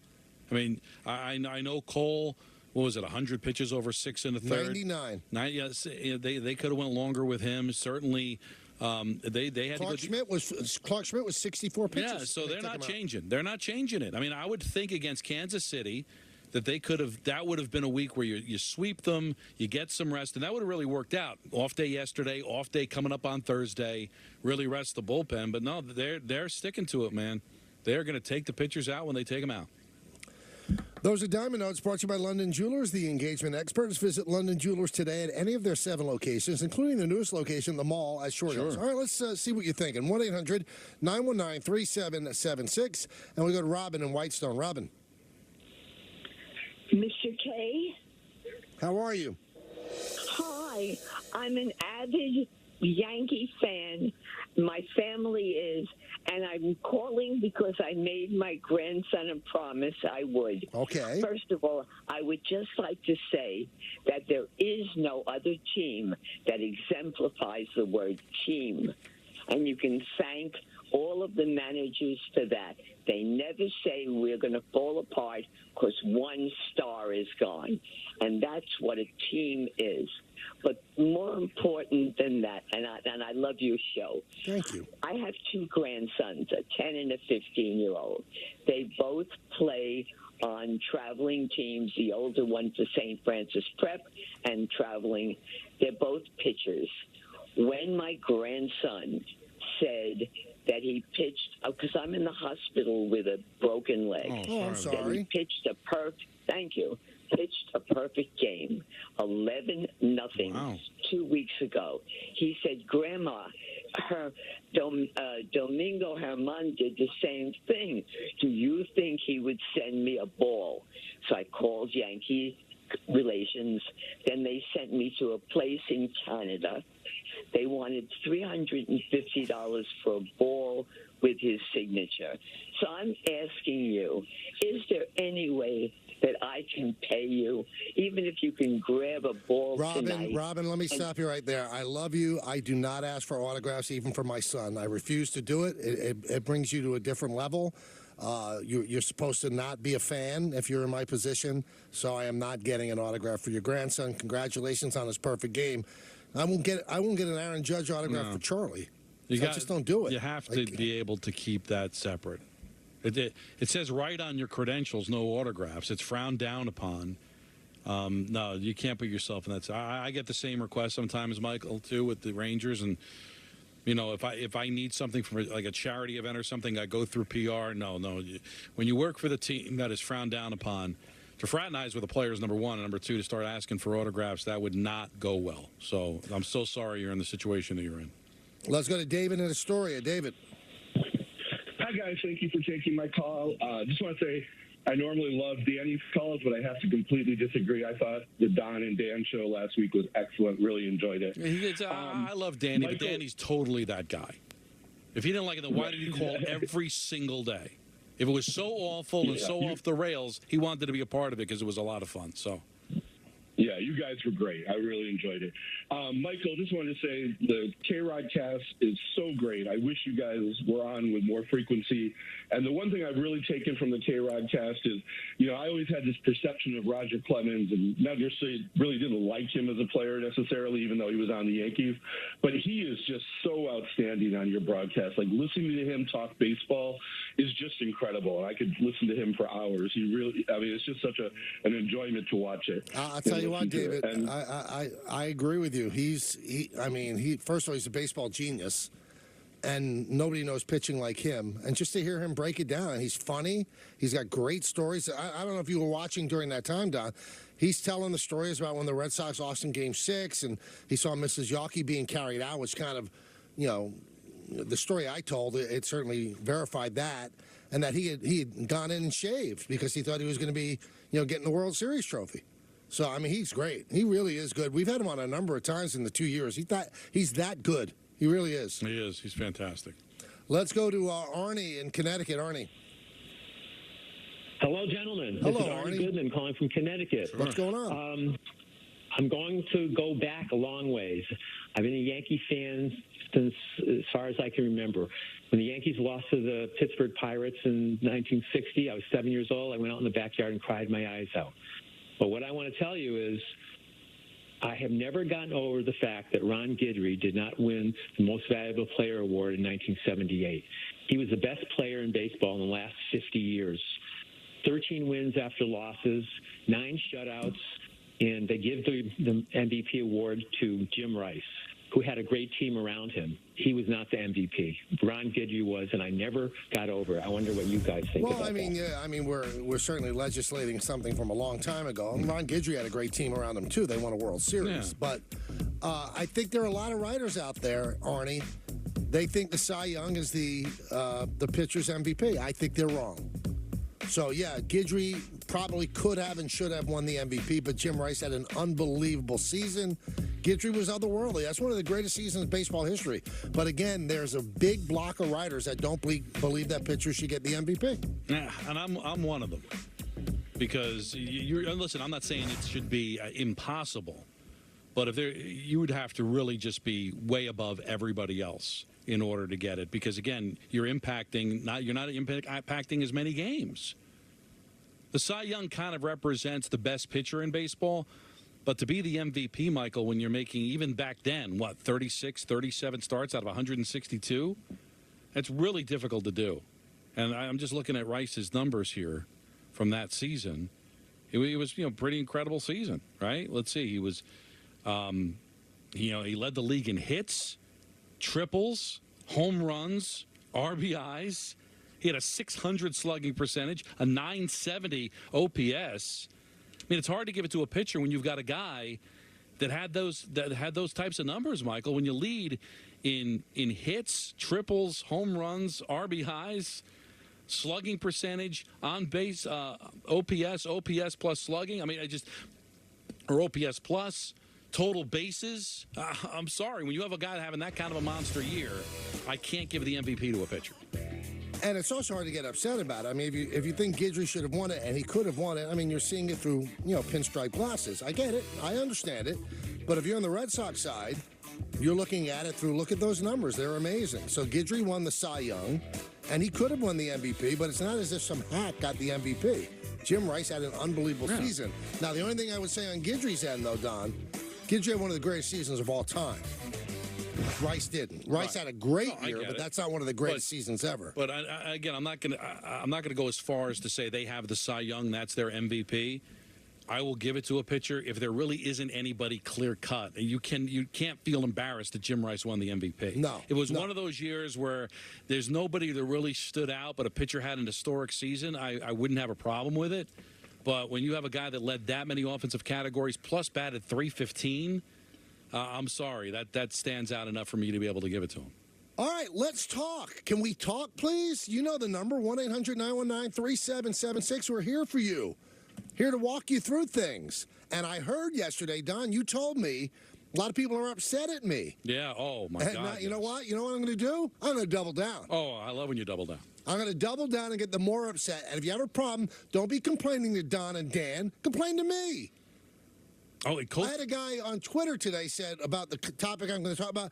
If Kay and Don keep talking, it might be time to throw hands. Let's go. Oh, listen, no, I have not I have not punched somebody in the face since I was like 11. I would love to punch somebody in the face. I'll even get beat up just to be able to get the feel of punching somebody in the face. I had a fight in college. That's the last time I had a fight. I think I know who it was. Yeah, legitimate fight. Yeah, and I did hit somebody just a glancing blow on the chin. It wasn't like a real punch. And Kofi reminded me, we had a fabulous interview 2 weeks ago with Joe Dumars. Right. And out of nowhere, Joe's like, oh, I wish Michael was on. I wanted to ask Michael who he thought was a better pitcher, Guidry or Pettit. Wow. I think Guidry was. And I said, yeah, it's going to be the Louisiana Lightning. And he liked that because he's from Louisiana. I mean, Ron Guidry is, if he didn't get better hurt, Louisiana. I'm sorry, it was the better Louisiana pitcher was what Joe said. But it's the same. Ron Guidry. Yeah, I agree. Anyway, we'll come back. We'll take your phone calls. You know the number. It's Kay, LaGreca, and you right here on Yes and 98.7 ESPN.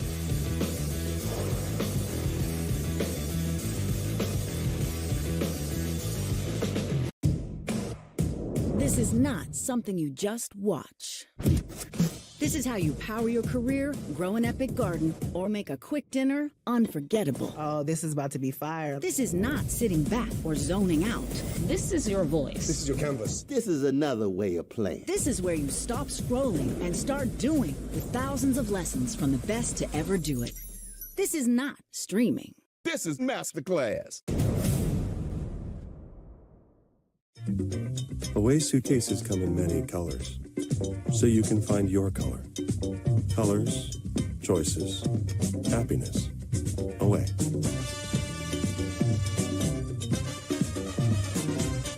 I'm Ray Chan, Vice President of Technology for the San Diego Padres, and ClickUp is how I keep my team more productive.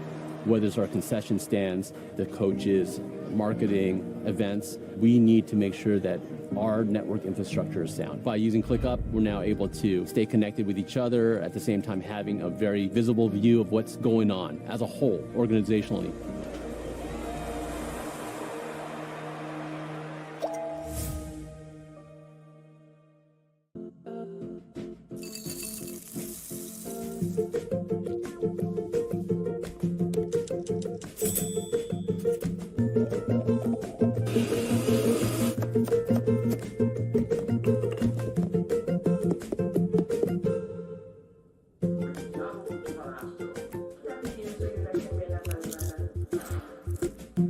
Everything you love from ShopRite is now in your phone on Instacart. Get free delivery on your first order.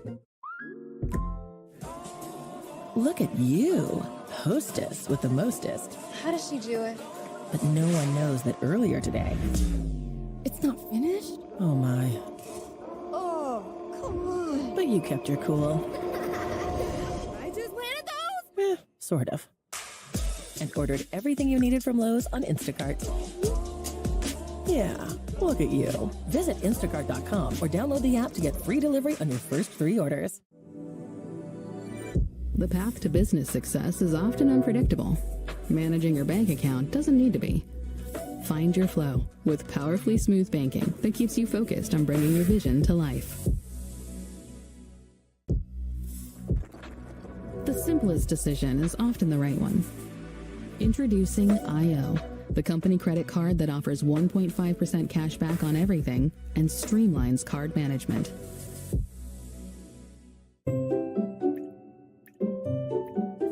Can a handyman fix my leaky faucet?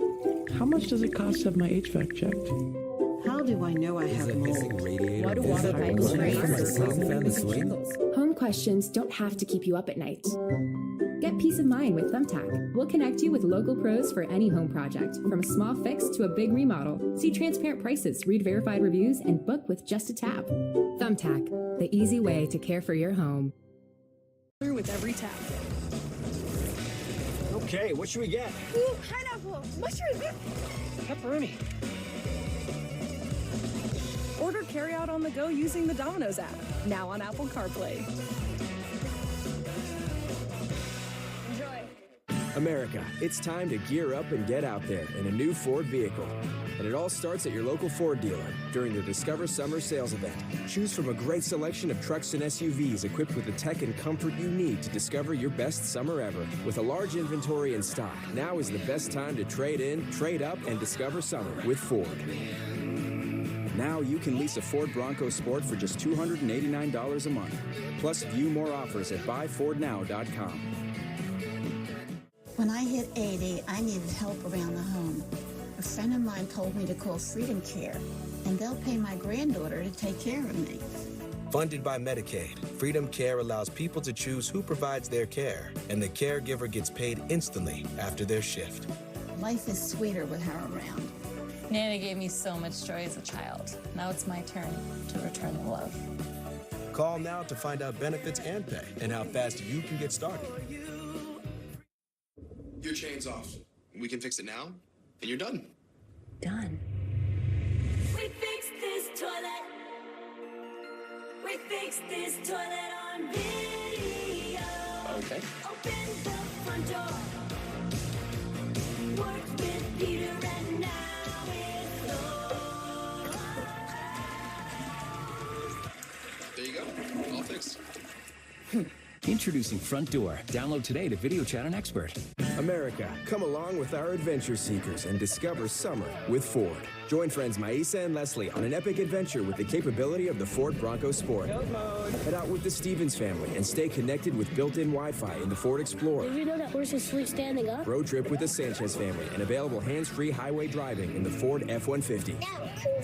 And now get 2.9% APR financing for 60 months on select Ford vehicles. This is your time to discover summer at your local Ford dealer. We about to turn it up. Case closed. Swing and a miss.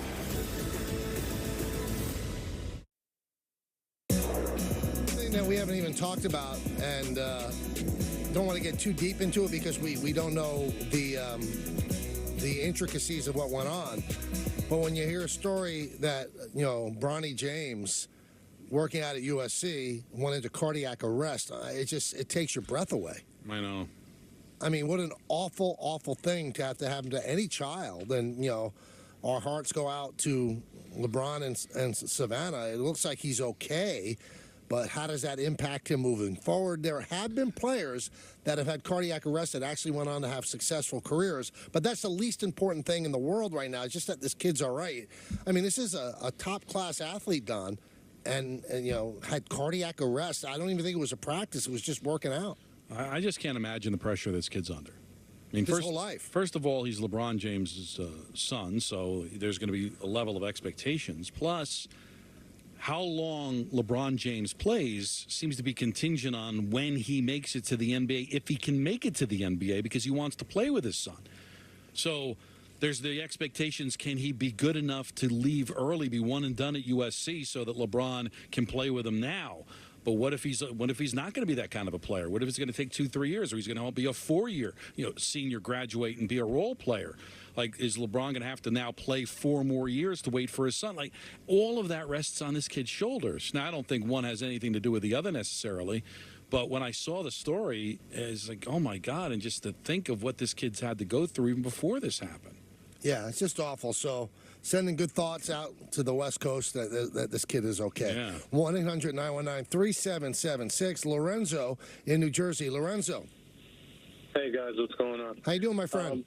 I'm well. So just humor me for a second. Hypothetically speaking, I think the XFL should take advantage of the Saquon Barkley, the running back situation, and they should start poaching guys from the NFL. I know they don't have a lot of money to guarantee. I know they lost like $60 million last year, but so did Tesla its first couple of years. I think it's a perfect opportunity for The Rock. I forgot her name, Danny Garcia, I believe. Yes. They should start to. I see it as an opportunity for them. What do you guys to start to build their league? They have really good rules. I think it's an interesting take by you. I don't think it's going to happen because they don't have that money, and also Saquon's not signed to a contract. But I have thought this for a while, Don. NFL, fancies itself as quite untouchable. Mm-hmm. I mean, did you see the soccer player Mbappe? Yes. Was offered $750 million to play for a team in the Middle East. 700, not for a number of years, which would be unbelievable. 750 a year, 750 million a year for 1 year. If the people behind Live Golf that threw money away as if they were printing it, if they decided to start a league, a football league in the States, without a cap, without a salary cap, where running backs could actually get paid what they expect to get paid, where if Patrick Mahomes became free, they could pay him $200 million a year, it would succeed. And when you've got a concern behind you that has no regard for the money, they just want to do what they want to do with the money, that would be the biggest threat the NFL has ever had. Because the AFL had money behind it, but nothing like what the Saudis could put behind it. That would be the biggest fear of the NFL, because I'm sorry, some of the NFL players are really ticked off, Don. I know they are, but you're talking about a huge investment that would take a long time to be able to build that up. I think there's more of a chance of them doing something in basketball, because that might be more in their wheelhouse internationally. That's the one thing about the NFL. It kind of falls behind the other sports when it talk about the international growth of it. But, hey, who's to stop them? It doesn't seem like they care about making money. They just love spending the money. But that's a threat to all sports. It's a threat to sports that have a cap, because there's only so much that they could spend. If you have freewheeling people with money that don't want to cap their spending, they could poach anybody.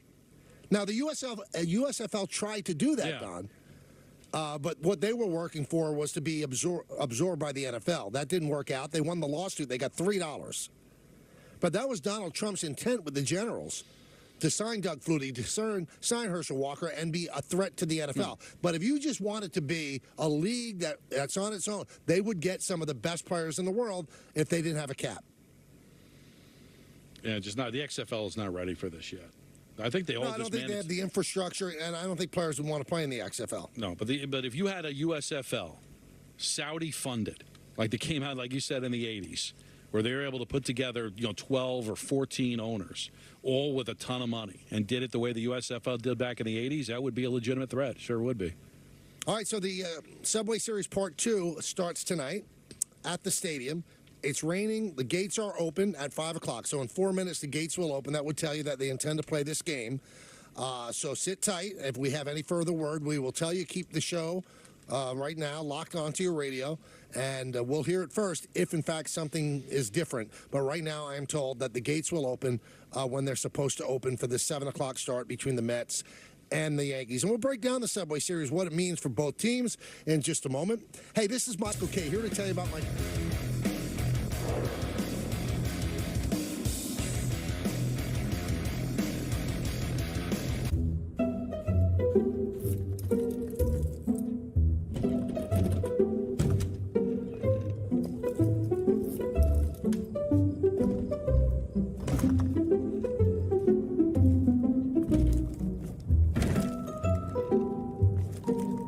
There's an easier way. From little fixes to big projects, taking care of your home is easy with Thumbtack. Download the Thumbtack app and start caring for your home today.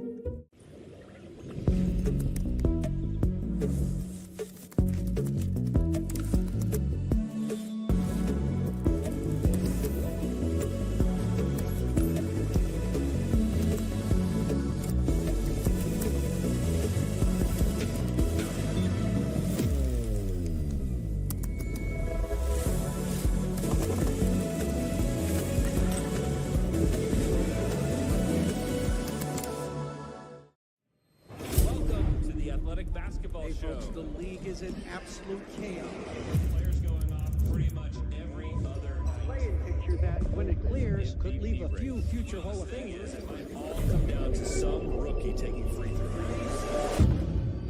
Is on pace to break the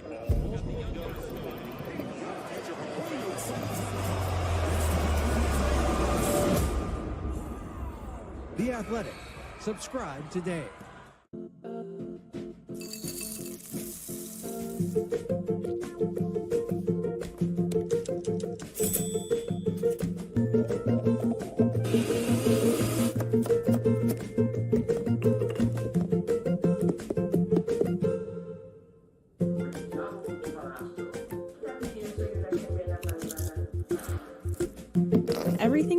from ShopRite is now in your phone on Instacart. Get free delivery on your first order.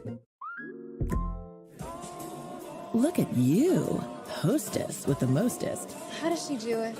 But no one knows that earlier today. It's not finished? Oh my. Oh, come on. But you kept your cool. I just planted those? Sort of. And ordered everything you needed from Lowe's on Instacart.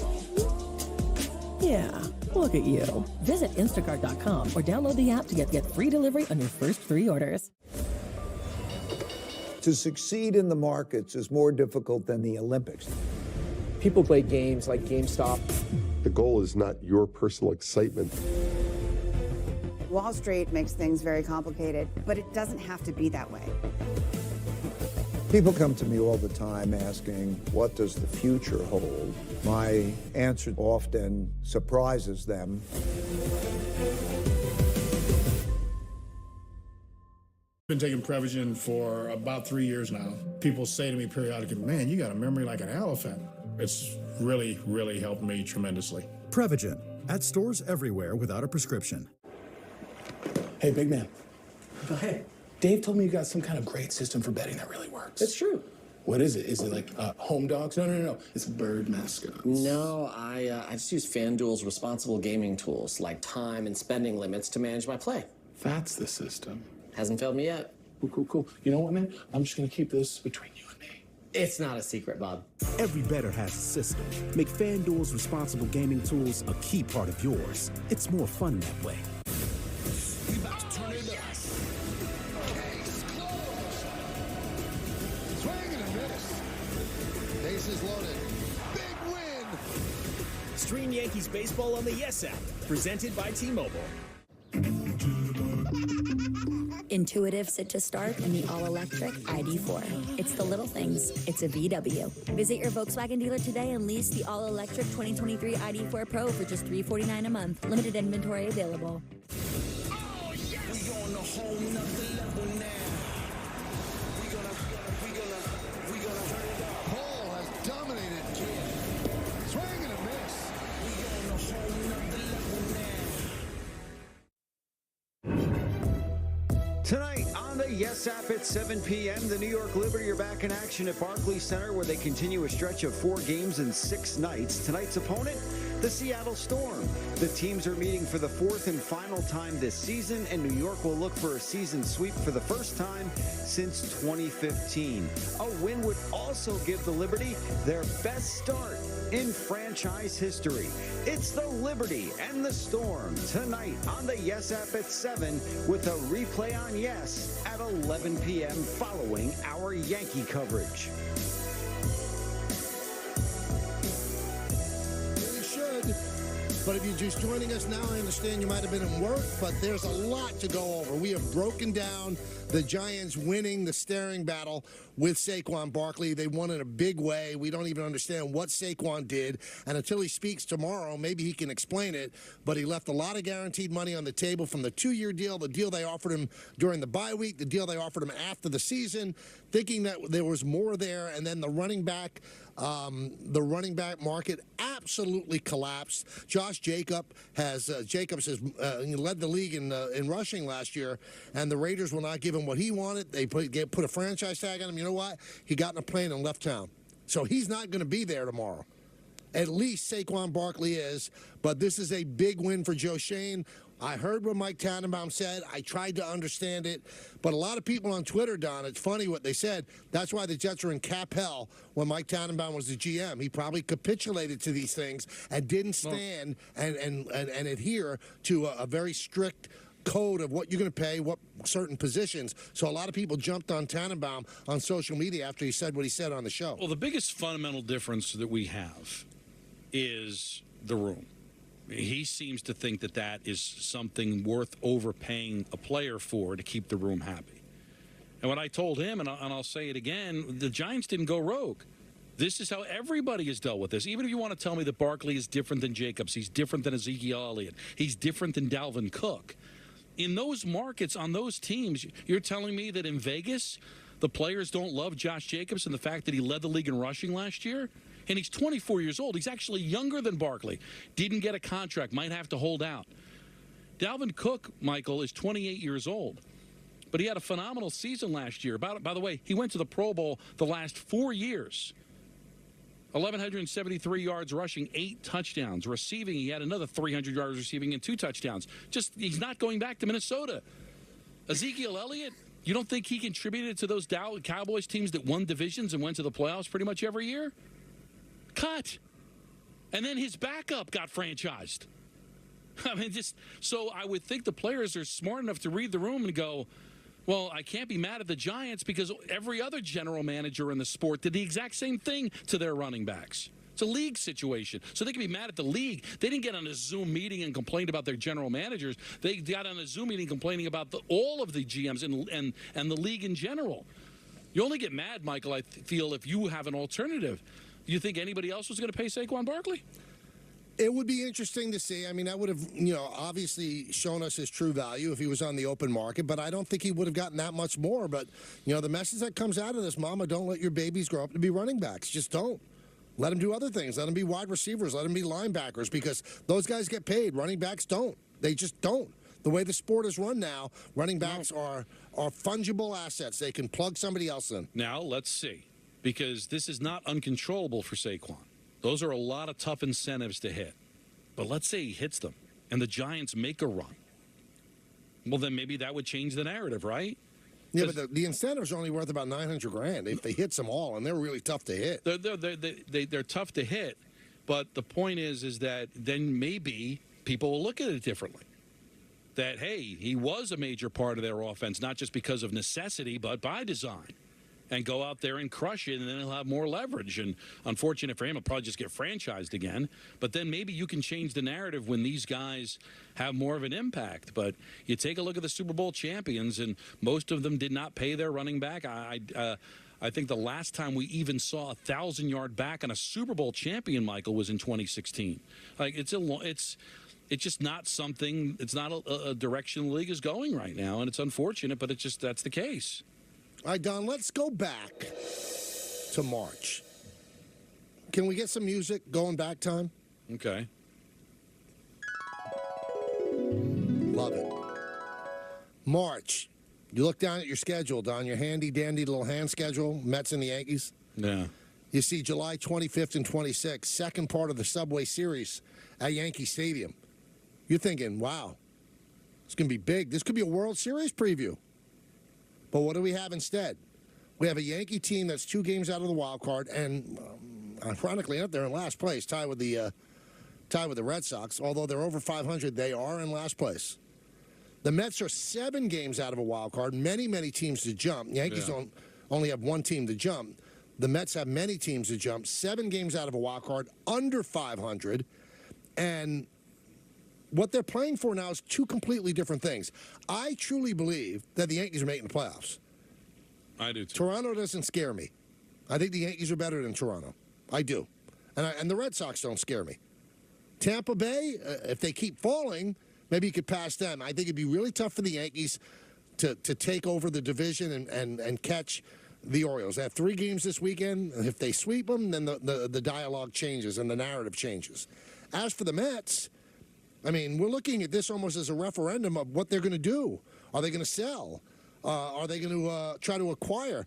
Let's start with the Mets, Don, because I look at this and I go, what are they getting back if they sell anything? I mean, who are the most desirable pieces that they could sell? Tommy Pham, who's a really good player. Right. But he's not going to bring back a lot. He's not going to change your farm system. David Robertson, he's had a great year. 38 years old. He is not bringing back a package that will suddenly change the way people look at your farm system. Brooks Raley, another guy that you could trade. He's not bringing back any kind of needle mover that you can say, oh, now the farm system jumps up the top 5 in the majors. No. Who on the team is that guy? You could say Pete Alonso. I think that would be a real gamble to trade Pete Alonso. And he's also having a terrible year. So you're kind of selling low.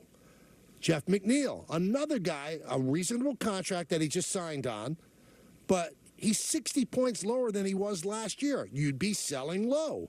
Brandon Nimmo, you're not trading. We saw during the offseason, this center field market is non-existent. No. That's why they had to give him an 8-year deal. So there's nothing. I'm a Mark Canha, another guy. But you tell me this, Don. What exactly are they dealing that's changing the way their farm system will be looked at? Now, Verlander tonight, I have it written down, in his last 7 games, Don, his ERA is 2.25. In his last 5, it's 1.80. So he's pitched well. Who's taking Justin Verlander at $43.5 million a year at the age of 40? The only way is if the Mets ate a large percentage of that money. And that's what Cohen's supposed to be able to do, right? So I think you could get something for Verlander, but you'd have to eat a lot of that money. 40. You're talking about 40. How even the rest of this year is significant at $43 million, and then the $43 million after that. I mean, how much would you eat to make it worth it? Even let's say you ate a lot, right? Are you, for a 40-year-old pitcher who started off really slowly, are you getting back like farm system altering talent? I don't know. And also, here's the thing with even like Mark. The I keep saying the Giants because we're talking about Barkley. With the Mets, I don't think they'd go into a rebuild because you still have pieces where they would probably try to go after it next year, and you've got an owner with a lot of money. So you might want to keep Verlander just because you might want to have him at the top of your rotation next year. Right. You got to think about next year. Yeah, so I don't know if you want to necessarily do that. I don't know if anybody wants Scherzer. He can't win a big game anymore. And he's also been ineffective at the end of the season, breaking down. Did last year. Did the last year in L.A. when they traded for him with the dead arm. So I don't think you're getting anything for Scherzer. Robertson, you'll get something for because he can close, he can set up. So I think there's something there. Maybe Ottavino, maybe. But not a lot. Rayleigh, you'll get something back, but nothing to be going. Do you want? Let's say you make these trades, though, Don. Do you really want to limp over the last 2 months of the season into the offseason? I mean, they might be a 74-win team if they make all these deals. Here's what's so tempting, because I think they're done. All right, because I just don't think they've played consistent enough for me able to believe. But I'm sure the Mets are looking at it. All right, we got the Yankees. Let's say they win both of these games. Not out of the realm of possibility, right? Nope. Then you got 4 games with the Nationals. And then you got 3 games in Kansas City against the Royals. So it does open the door. Let's say they sweep the series. Then you might be able to go on a little bit of a run here, and they're going to want to see that through. The unfortunate thing is that 3-game series is in August, so you're already going to have to make that decision. So let's say they sweep the Yankees and the Nationals and win 6 in a row like they did, look like they were on their way to doing to close out the first half of the season. Then they may as well just ride it out, right? Since you're not getting a lot back in return and you want to have the building full and you want to see what can happen, I would think they probably would stay pat. Don, you know what? I got to tell you, first of all, also with Verlander, he has a very attainable $35 million option on top of next year as well. So good luck trading him. He'll be 42 at that point. Right. I don't think I would do anything. Yeah, I don't think you're going to do anything. Because I know you always laugh at me. There's still a chance. Like Dumb and Dumber. So you're telling me there's a chance. Yeah, they're just 7 games out. There's too many teams to climb over. I get it. But you tell me the teams in front of them that you say are exponentially better than them. They're not. Giants aren't that much better. No, the Giants are just not. The Marlins aren't better. The Giants have lost 6 in a row. Right, and the Marlins are free falling. So that's 2 teams right there out of the way. Yeah, but you know what? But Miami and San Francisco are tied for the final wild card spot. So you got that. No, I get it. The Diamondbacks are starting to lose a lot. You got a lot of teams to climb over, and they just haven't shown the consistency. I mentioned this on Sunday with you on the K-Rodcast. Why should I believe? What have they done this year to make you believe that they're poised for a run? Nothing, except for returning to the mean. Fine, but all right, but let's say returning to the mean. All right, well, Alonso's having, he's from a production standpoint, home runs, RBIs, but, is he all of a sudden going to be a better defender in the second half? He has not played well defensively at first base. I think, what's happening with Marte with these migraines, what can I expect from him? He was a major player for them last year. Take a look at the back of the baseball card of McNeil. It's every other year with him. All right, so maybe this is just like it was back in 2021. He'll have a nice year, not a great year. This guy might bat 100 points less than he did last year. Unbelievable. So if you go by the back of his baseball card, he's not going to turn it around until next year. So I don't see it. But at the same time, when you look But at, aren't we also betting that with the Yankees that Rizzo's going to return to the mean and LeMahieu's going to return to the mean and Stanton's going to return to the mean? I understand, but you're getting Judge back at some point, right? The news that they're even flirting with the possibility of this weekend tells me that you're going to have him back for August and September. So the second best player in Major League Baseball is returning to your lineup for the final 2 months of the season. You don't have anybody to climb over. You're 2 games out of you and the Red Sox, but you're tied with them. You're 2 games out of a playoff spot. Despite how brutal that they have played, they're still just 2 games back without having to climb over a ton of teams. So even if Rizzo doesn't return, even if LeMahieu doesn't return, isn't it possible that Judge himself coming back can just be enough for you to be able to sneak in? I think the Yankees are getting in. I said it to Dan. Dan thinks it was ridiculous. I believe this team's going to make the playoffs. I do too. I'm telling you. Maybe I'm a cockeyed optimist. I don't even doubt it. I don't think they're making a run. Now they're going to look at it and go. But if they make the playoffs and you've got Cole and Rodon straightens himself out, why wouldn't they make a run? But just because I think they're going to burn this bullpen out to get to the playoffs, and I don't know what they're going to have left in the playoffs. You know, well, they're going to have Loaiza back. All right, but I just don't know if they're poised for a run. But hey, listen, they have the right to think they do. Getting Judge back, and if Judge can hit. The problem with Judge, though, Michael, is if these guys don't turn it around, are they going to even pitch to Judge? I wouldn't. Yeah, I want to see him be pitched to, but we saw that in September of last year. So if Rizzo is going to continue to struggle, listen, he went 4 for 4 with a home run against Kansas City. Good on him. It was against literally the worst starting pitcher in baseball on Sunday, but maybe it does get him going. And I don't know what to expect from LeMahieu, but there's enough there to make you think that adding a Judge and only having to make up 2 games. And I've said it before. Jeff Passan disagreed with me. I don't think the Blue Jays got the stomach for this. They never seem to. So if this becomes a race, Michael, as bad as the Yankees have been, I'm going to bet on them over the Blue Jays. I would agree. And I'm interested to see where this Ray thing goes. Are they sinking like a stone? They are sniffing around seriously about Ohtani. But again, I laugh when people say that the Angels are going to trade Ohtani. They're closer to the playoffs than they've ever been in the last 5 or 6 years. They're only 4.5 games out. Why would they trade their best player, who they don't want to trade, who they want to see win an MVP in their uniform? No. Why would Artie Moreno okay it? It doesn't make sense. Well, if that's the case and they get Trout back at some point, I guess the Yankees should be concerned about them. Of course. Now, what if Seattle ever figures it out? Now, they haven't figured it out. They're under. And Seattle won 2 come-from-behind games against the Blue Jays, which allowed the Yankees to pick up those games. So Seattle's breathing down their neck. It's going to be tight. It's going to be a lot of. That's why I kind of, getting back to the conversation about whether you're a true Yankee fan or not. And we took phone calls over the last, all the times that you've been out. Oh, Don, it's a boring team to watch. I'm done with this team.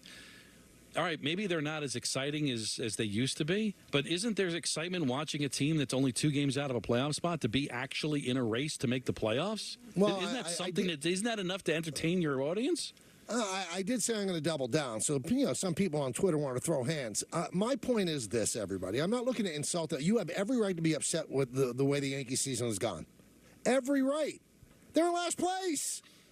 You have every right to be upset. I'm not telling you that you shouldn't be upset. But when we get phone calls and I see on social media, I'm done with this team, bye, you're not a fan. Because you don't give up on your team no matter how bad they are. You ride it. You suffer. Because it's not all unicorns and rainbows when you're a fan. It's not. I'm sorry. Being a fan means do good and bad. It's like marriage. Sickness and in health. You're not a fan. Go. If you don't like it, go. But here's what I don't understand. If we're talking about the Mets, all right, the Mets are under 500. The Mets have underachieved. Do I sit there and consume them the way I did last year? Oh, no, because, listen, I think they're out of it. But Michael, if you were to call me at any moment, no matter where I am, what's the Mets score? I know. I'm checking the phone. I'm listening when I'm in the car. It's still my team. It's part of the summer. The Mets are the soundtrack of my summer. I watch and I listen because I'm a fan of the team. I've been my entire life. But a Yankee fan, the games have meaning. You still can make the playoffs. Like, so I don't understand why would you give up on them when they're only 2 out? What, because you don't think they're going to win the World Series? That's it. So I guess you're just in love with the winning and not the actual team. But my point is, if you look, I don't understand somebody. I started loving the Yankees when they were terrible. Did I just give up on them because they lost? No, that's what drew me in. Well, so I could see you being upset by the way they're playing, but to say I'm checking out, I'm done with this team, then you're a fraud. Let's tell the dirty little secret, Michael, okay? And I don't know if you'll agree with this or not. There's a lot of Yankee fans, right? Tons of them. And, living in New York, they're probably the most popular team in New York, right? But how do we know those people that are Yankee fans, they don't get called frauds because they happen to live in New York? Like maybe those people, they're Laker fans or they're Cowboy fans or they root for teams outside the market, but they don't get accused of that for baseball because they just happen to live in New York and love the Yankees for the same reason they would love all the other out-of-town teams, because they can't take the losing, so they hop on a bandwagon. Why do you think there are so many Cowboy fans and Raider fans and Dolphin fans? Well, because for years the Giants and Jets were both awful, and people couldn't take the losing, so they started rooting for another team that was winning. So we can call them frauds when somebody says, I'm a Cowboy fan and I live in Glen Rock, New Jersey. But you don't accuse them of that when they're a Yankee fan because they happen to live in the area. But are they rooting for the team for the same reason? You bring up a point that I could connect to another point. So all these big mouths that say, I'm done with this team, I'm not watching anymore, again, bye. No, you're not going to be missed. All I know is this, Don. The Yankees just played the Kansas City Royals, right? They're on pace to lose 118 games and challenge the 62 Mets for ineptitude. They are not a good team. They're not a good team to watch. There's no star on that team. The closest thing is Bobby Witt Jr. and Salvador Perez. They're awful. They had a sellout on Friday. Now, you can say, well, they had the sellout because it was Nestor Cortez bobblehead. Oh, okay, let's play along. They had a sellout because of Nestor Cortez bobblehead. By the way, they only give out 18,000 bobbleheads. So that means that 28,000 people were there just to see the game. Then on Saturday, not giving away anything but a game, 44,000. Then on Sunday, not giving away anything but the game, 44,000. So again, the people that are saying that, you're all frauds. You're not real fans anyway. Because if they could get over 130,000 people to see the Kansas City Royals after they had just lost 4 in a row on an absolutely demoralizing road trip, I think more Yankee fans are hanging in there than the people that say, well, I'm done with them. Okay, you're done with them? Bye. Well, I guess what I would counter, because I brought up, like, would there be less people against Kansas City because they came back from the miserable road trip? And then, talking it out, I realized nobody walks up. There's no ticket window anymore. People buy tickets in advance. So I'm sure there's a lot of people that bought these tickets months ago. They're not going to eat the ticket. They're going to go. The effects, if the Yankees miss the playoffs, Michael, I think it would affect attendance next year. Because then maybe people wouldn't be so anxious unless they went out and got Ohtani. Let's say they miss the playoffs and they'll go out and get Ohtani as a free agent. Yeah, that's a difference. But I'm just saying, if the team was legitimately bad. We saw it, Michael. All those Don Mattingly grand slams in the upper deck, there's nobody there. There has been times where the Yankee people didn't go to Yankee games. Right? That's changed when you play 30 years of consistent winning baseball. That's going to change. But at some point, it may affect the attendance, but probably not in real time because these tickets were bought way in advance. Donald, though, you know what? You know what's a true indicator, though? Television ratings. The yes ratings are essentially what they were last year. A little bit lower because you don't have Judge chasing Roger Maris, but the ratings are excellent. So that's not buying tickets. Hey. So, again, the people that scream the loudest probably are the minority, and we pay attention to the minority. But you're not real. But you're not real fans. Real fans show up, don't see a baseball team. Whether they're good or bad or they're underachieving, they're still your team. See, I'm not going to apologize for that. All we can do is field the calls we take. Right. And the inordinate amount of negativity we get from this team is maybe it's the minority of the fan base, but it is the majority of the callers. So, yeah, because people that are upset will wait on hold for 40 minutes. People that are happy won't. But they'll just listen. But I just wish we can just Can we just forget about the Yankees past and forget about George Steinbrenner and forget about 4 championships in 5 years? Can't we just live in the real time of a baseball team that's got a chance to make the playoffs? All right? Stop grading it on the curve of their history. Things have changed now. All right? And when I bring that up and I say, well, look at the Mets, their season is over. Well, we're the Yankees. All right, well, you're not the Yankees anymore. You're just like everybody else, but at least you're in a position where you can still make the playoffs and still technically win a championship. The Phillies went to the World Series last year, so it's not impossible. I wouldn't bet on it, but it's not impossible. So why can't we live in real time? Derek Jeter and Jorge Posada and Bernie Williams and Paul O'Neill and Andy Pettitte aren't coming out of that dugout. This is what they have, and it might not be as good as you want it to be, but it still could actually be good enough to make the playoffs. Andy is tonight. He's throwing out the first pitch. And Paul's on the air with me. And so is David. But they're not going to be able to contribute. No, you're right. Maybe Andy to a little extent because he's going to be advising them. I would advise Andy to tell Aaron to keep his starting pitchers in longer. I don't know if he'll have that kind of power. Hey, do you really want to take shots the rest of your life just to lose weight?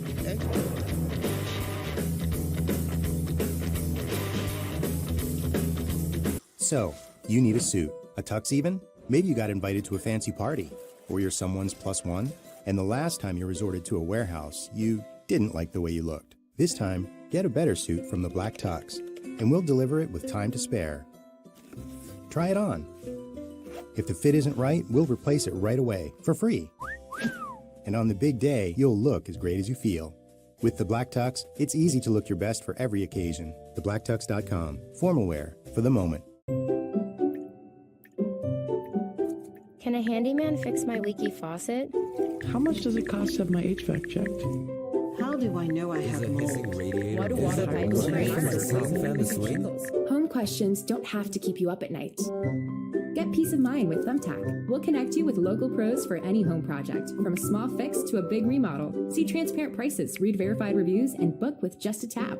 Thumbtack, the easy way to care for your home. This is not something you just watch. This is how you power your career, grow an epic garden, or make a quick dinner unforgettable. Oh, this is about to be fire. This is not sitting back or zoning out. This is your voice. This is your canvas. This is another way of playing. This is where you stop scrolling and start doing, with thousands of lessons from the best to ever do it. This is not streaming. This is masterclass.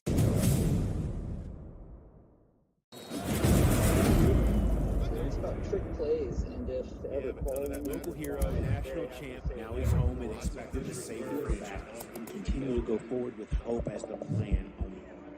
What's up, guys? I wish this was in person so I could buy each and one of you a beer or something.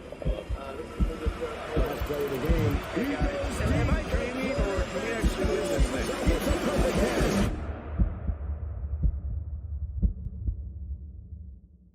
I'm Laura Mikulski, the Chief of Staff at Hawk Media, and before we were using ClickUp, we were on a tool that was very inflexible. It wasn't allowing us to get the work done that we needed to for our clients at an okay pace for us. Since coming into ClickUp, we've seen an increase in productivity across the board. Specifically, our executive team decreased delays by about 70% in our first year using the tool. I can honestly say that with ClickUp's transparency and ease of use, our team has never been more productive. Paying down debt can feel overwhelming, but it doesn't have to be. Upstart makes it fast and easy. Borrowers can access the funds they need in as little as 1 business day. Checking your rate is fast, easy, with no cost to you or your credit score. Loans start at $1,000 and go up to $50,000. Join the club of over 1.8 million customers who have turned to Upstart for a personal loan. Your financial freedom begins at upstart.com.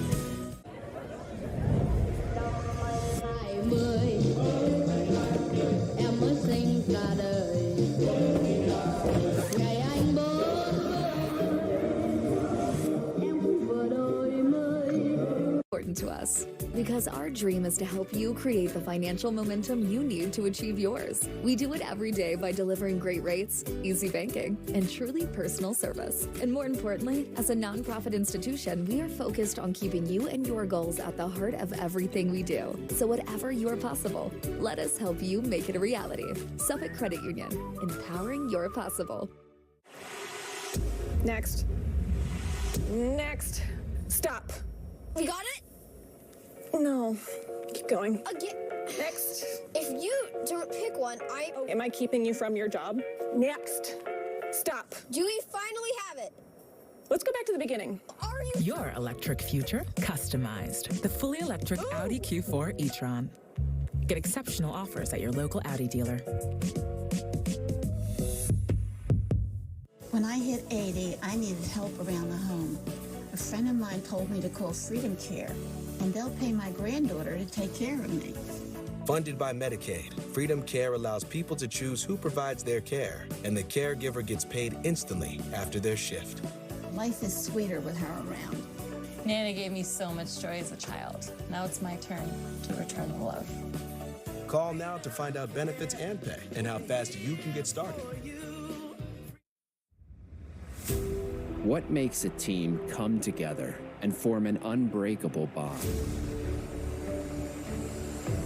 Is it chemistry? You can light up the ballpark with the smiles on the Yankees. Or is it entirely supernatural? It's awe-inspiring. Chris Sheeran back here for the Michael Kay Show. This look at the Subway Series pitching matchup tonight in graphic form is brought to you by Montefiore Einstein, the official hospital of the New York Yankees. For the Mets, they have dropped 3 of their last 4, including their last 2 games at Fenway Park. Tonight, Justin Verlander gets the ball, and he has been vintage Verlander over his last 5 starts, as you could clearly see, evidenced by his numbers right here. On paper, it could be an uphill battle for the Yankees lineup. He allowed just 3 hits and 1 run over 6 innings in their matchup at Citi Field earlier this season. Aaron Boone gives the ball to Domingo Germán, and since his perfect game in Oakland with starts against the Orioles, Cubs, and Angels under his belt, he's pitching to an ERA near 4.5. Germán has allowed 4 or more runs in 7 of his 18 trips to the mound this season.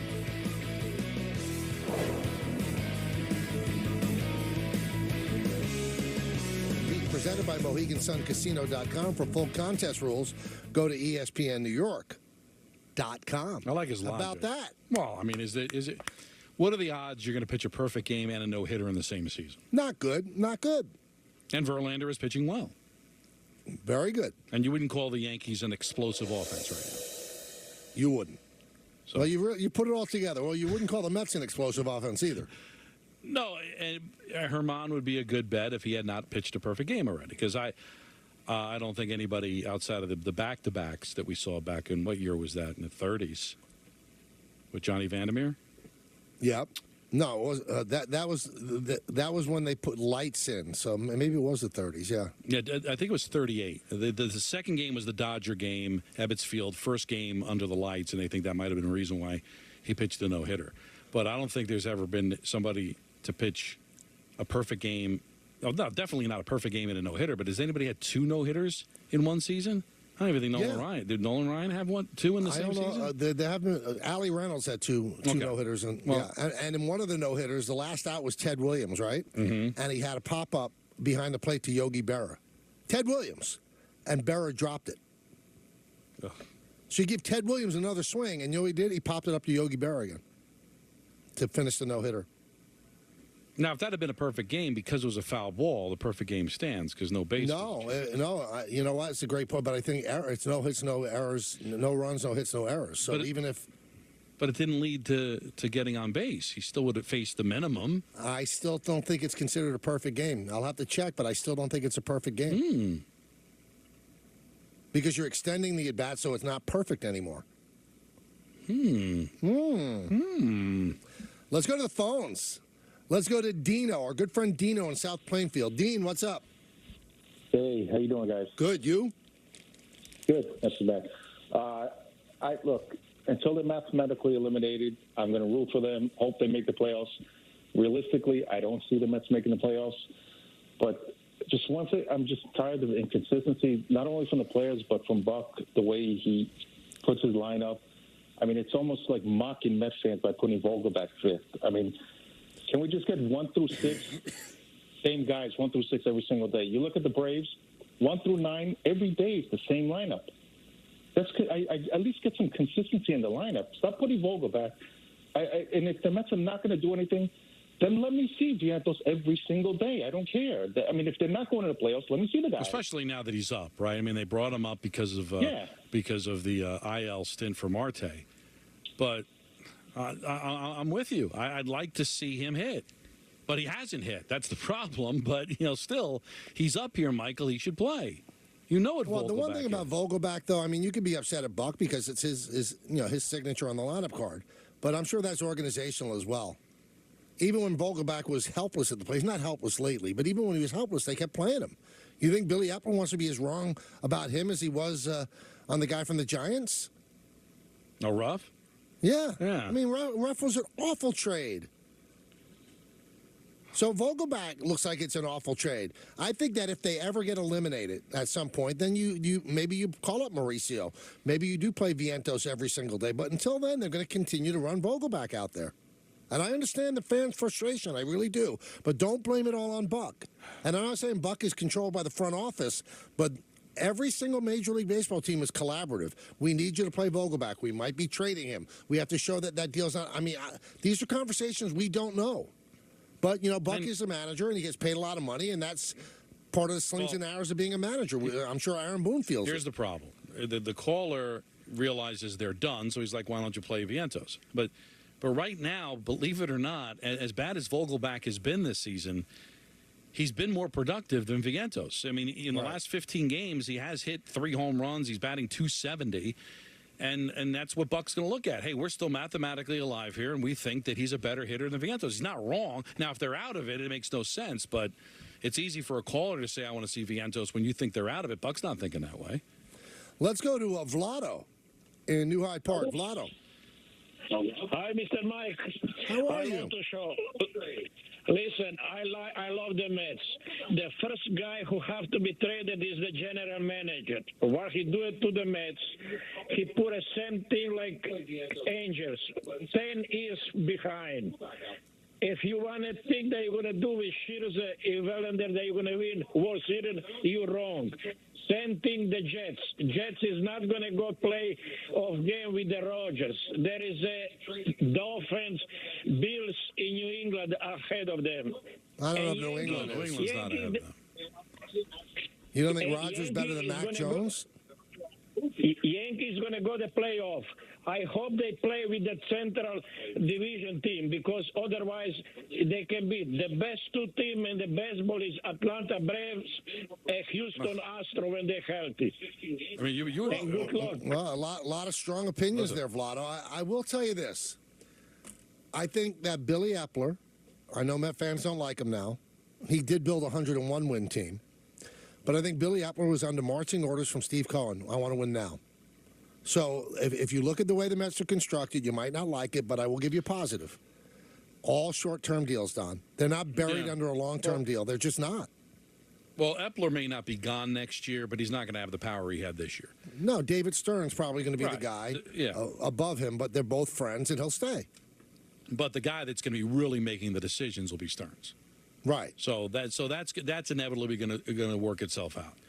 And Cohen said spend as much money as you possibly can because we want to win now. So that's why they gave those deals to Scherzer and Verlander. That's the bottom line. I'm not even because mad he's at that. He's trying to outspend the fact that they have no farm system. I'm not mad at that because you guys coming off a Cy Young, so you're going to sign him. And I still think that he will end up being more productive than DeGrom. Look what happened to DeGrom. So I'm not mad at the Scherzer. It didn't work out, but I understood the logic. And the Verlander, I completely understand the logic. I don't understand the logic of what they gave up for Vogelbach, and the Darren Ruff was one of the worst deals ever because J.D. Davis is still being productive in San Francisco. That will never make any sense to me. It was a complete whiff. And I think he's whiffed on this bullpen. I understand Diaz got hurt, but there's a lot of just bad guys coming out of that bullpen. So but did he whiff on Robertson? That was a good sign. No, yeah, well, thank God, right? Because he's been a good closer for them to replace Diaz. It's been some good, but overall, Michael, I don't think he did a great job the following year. He didn't have a pivot after what happened with the shortstop in Houston, and but that was late in the year. What could he have done? What could he have done if when Correa went down? But I just don't think he's very good. I mean, he had 2 of the best players in baseball in Anaheim and couldn't win there. I'm willing to see him get replaced. If there is a face of this failure this year, it's probably him. But I'm not going to complain about it because there's going to be somebody above him next year. Let's go to Don in Dobbs Ferry. Donald. Good evening, guys. How are you? Good. How are you? Fine, thank you, and all the better for your asking. I have a couple of quick questions for you. Okay. First of all, the rapport that you have with O'Neill in the yes booth, bedroom, whatever, is great, and there's nothing like it in all of baseball. And you guys bring expertise and humor to the game. Oh, thank you. We have a good time together. I want to just make bona fide my credentials. I'm sitting here looking at a signed picture of Mantle and Maris, and on the back it says first night baseball game, 1964. So I've been going for quite a while. Oh, cool. I want to quickly talk about this. Now, we're all engaged in all the analyticals and all that. Casey Stengel did pretty well without analyticals and came up with a rotation scheme that seemed to work also.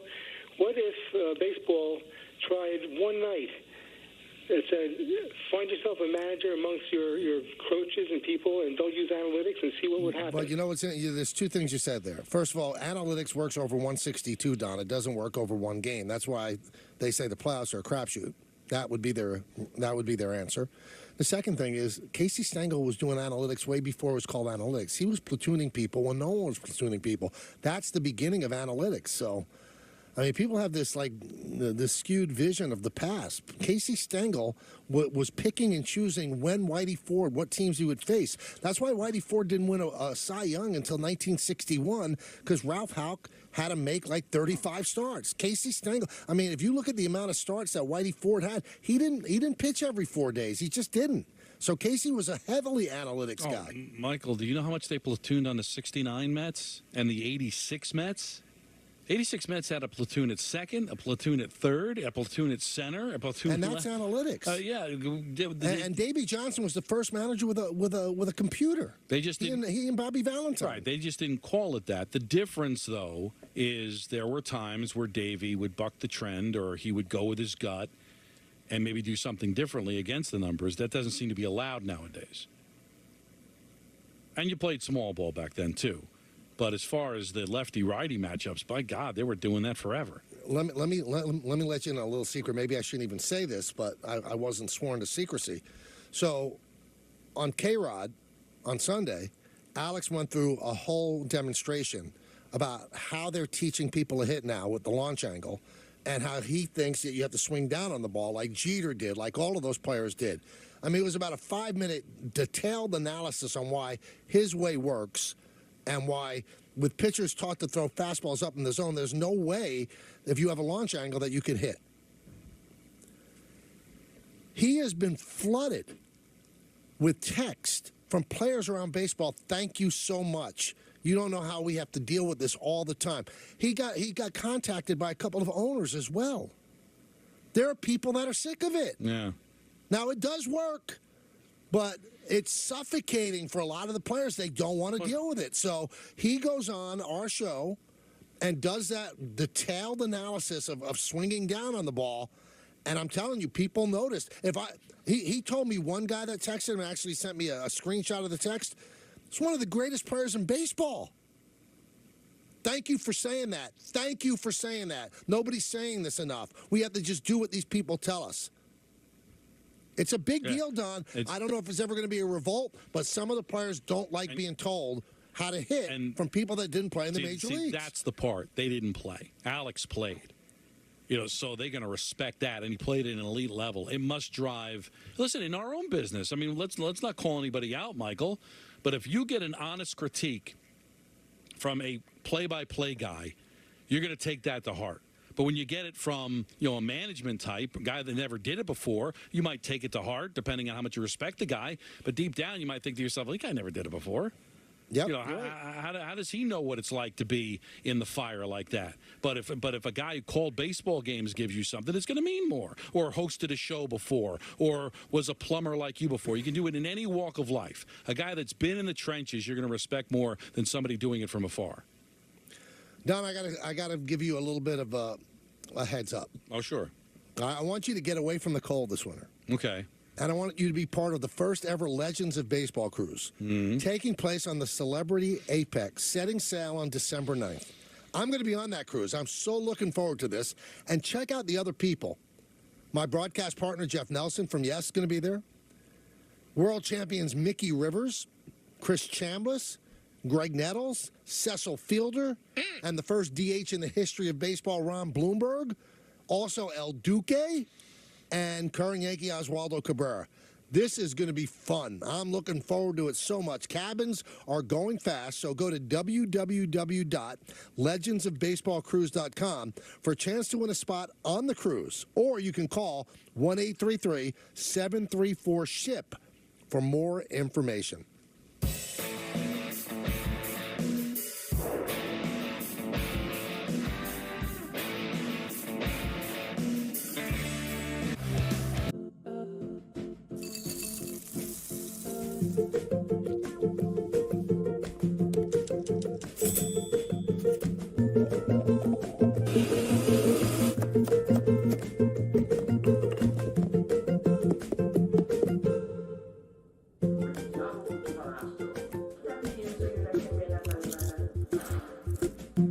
Everything you love from ShopRite is now in your phone on Instacart. Get free delivery on your first order. Look at you, hostess with the mostest. How does she do it? But no one knows that earlier today. It's not finished? Oh my. Oh, come on. But you kept your cool. I just planted those? Sort of. And ordered everything you needed from Lowe's on Instacart. Yeah, look at you. Visit Instacart.com or download the app to get free delivery on your first 3 orders. I'm Ray Chan, Vice President of Technology for the San Diego Padres, and ClickUp is how I keep my team more productive. Whether it's our concession stands, the coaches, marketing, events, we need to make sure that our network infrastructure is sound. By using ClickUp, we're now able to stay connected with each other, at the same time having a very visible view of what's going on as a whole, organizationally.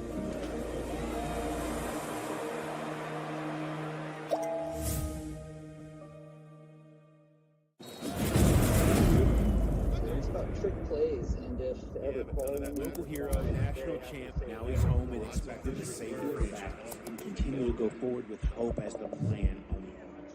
What's up, guys? I wish this was in person so I could buy each and one of you a beer or something. Let's play the game. Hey guys, am I dreaming or can we actually win this thing?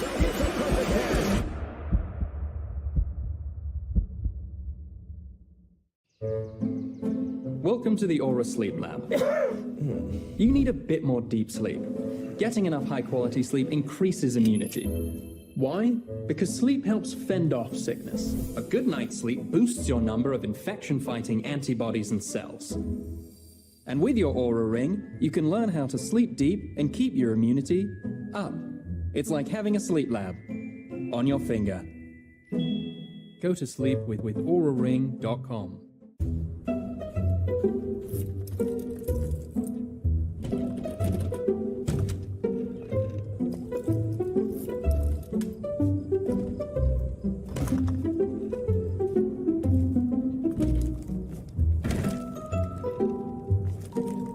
There's an easier way. From little fixes to big projects, taking care of your home is easy with Thumbtack. Download the Thumbtack app and start caring for your home today. Away suitcases are designed with 360-degree spinner wheels, so you can go with the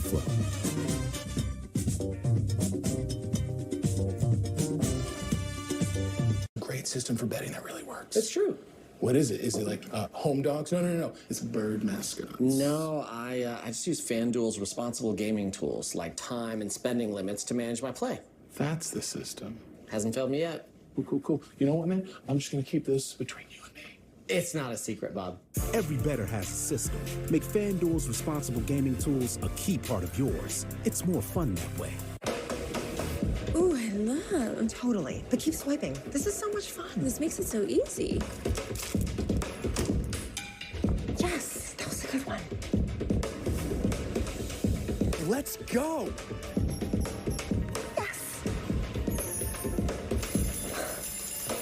Play your favorite slots today and you can win the next big jackpot. Sign up now and we'll match your first deposit up to $1,000 in casino bonus funds plus 200 free spins. Only at GoldenNuggetCasino.com. Our idea of the perfect day? You, your best friend, Yeah, buddy. You ready to run? and Quattro all-wheel drive. Own the elements in the Audi Q5. Let's go, buddy. Get exceptional offers at your local Audi dealer. These are the games that are steeped in history, with new chapters written every year. Marked on your calendar. Butterflies in your stomach. Celebration begins. It's time.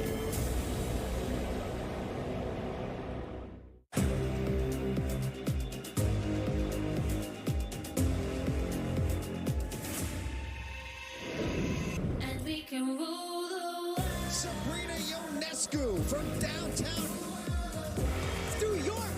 Welcome to Brooklyn. The hype around this team cannot be overstated.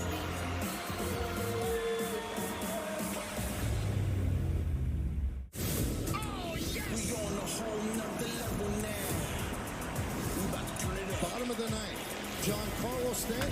See ya! A walk-off grand slam.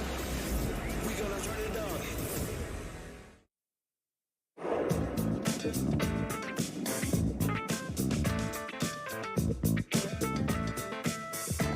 That would have guaranteed $22 million. So instead, he settled for a one-year deal, and he did not get them to wipe off any chance of a franchise tag next year. It makes no sense what he did, but I guess knowing finally that he had no leverage whatsoever, he had to capitulate and just do it. And I give a lot of credit to Joe Shane.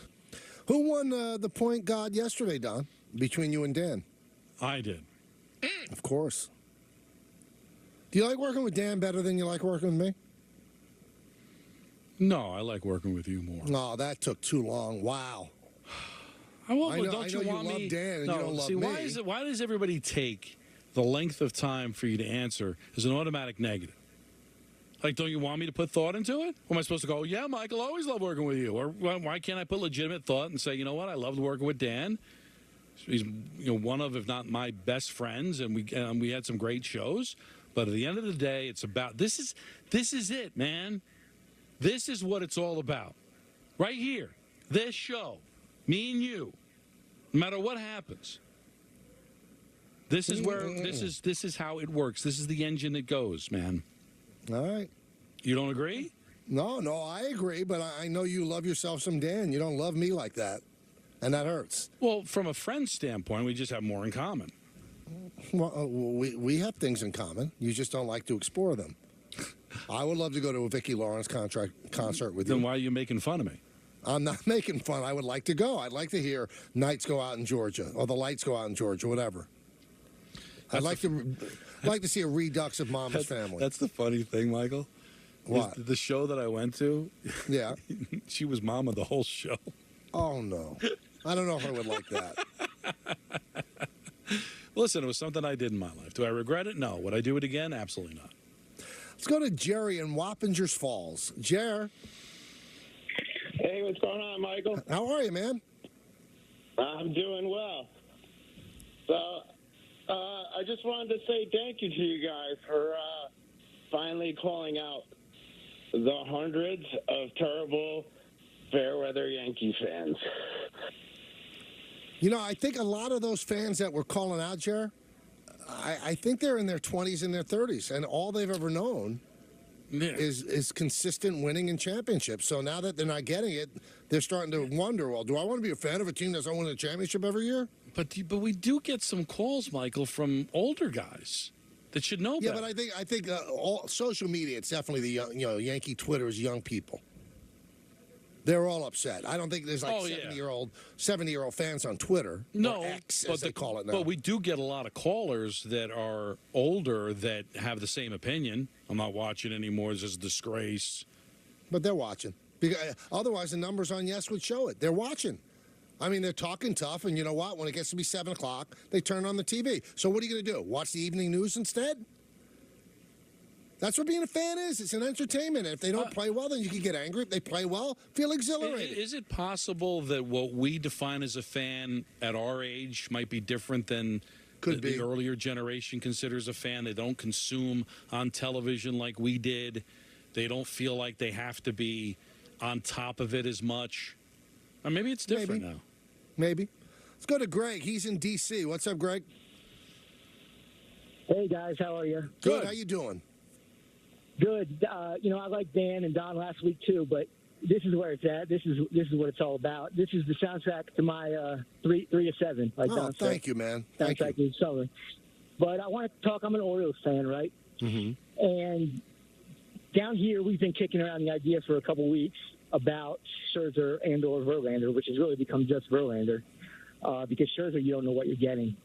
But the Orioles do need a starting pitcher. They've got 3 number 2s and a rookie, and to take this opportunity to get Cohen to pay, because the Orioles, payroll was $60 million for the whole team. Right. Sure. I mean, that's 80% is Verlander's of $60 million.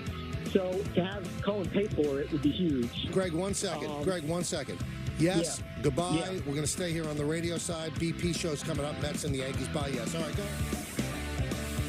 That's a wrap on the show for today. Coming up next, our coverage of the Subway Series between the Yankees and Mets commences with Yankees batting practice today. For all of us here on the Michael Kay Show, this is Chris Sheeran saying have a great night. We'll see you again tomorrow at 3 o'clock.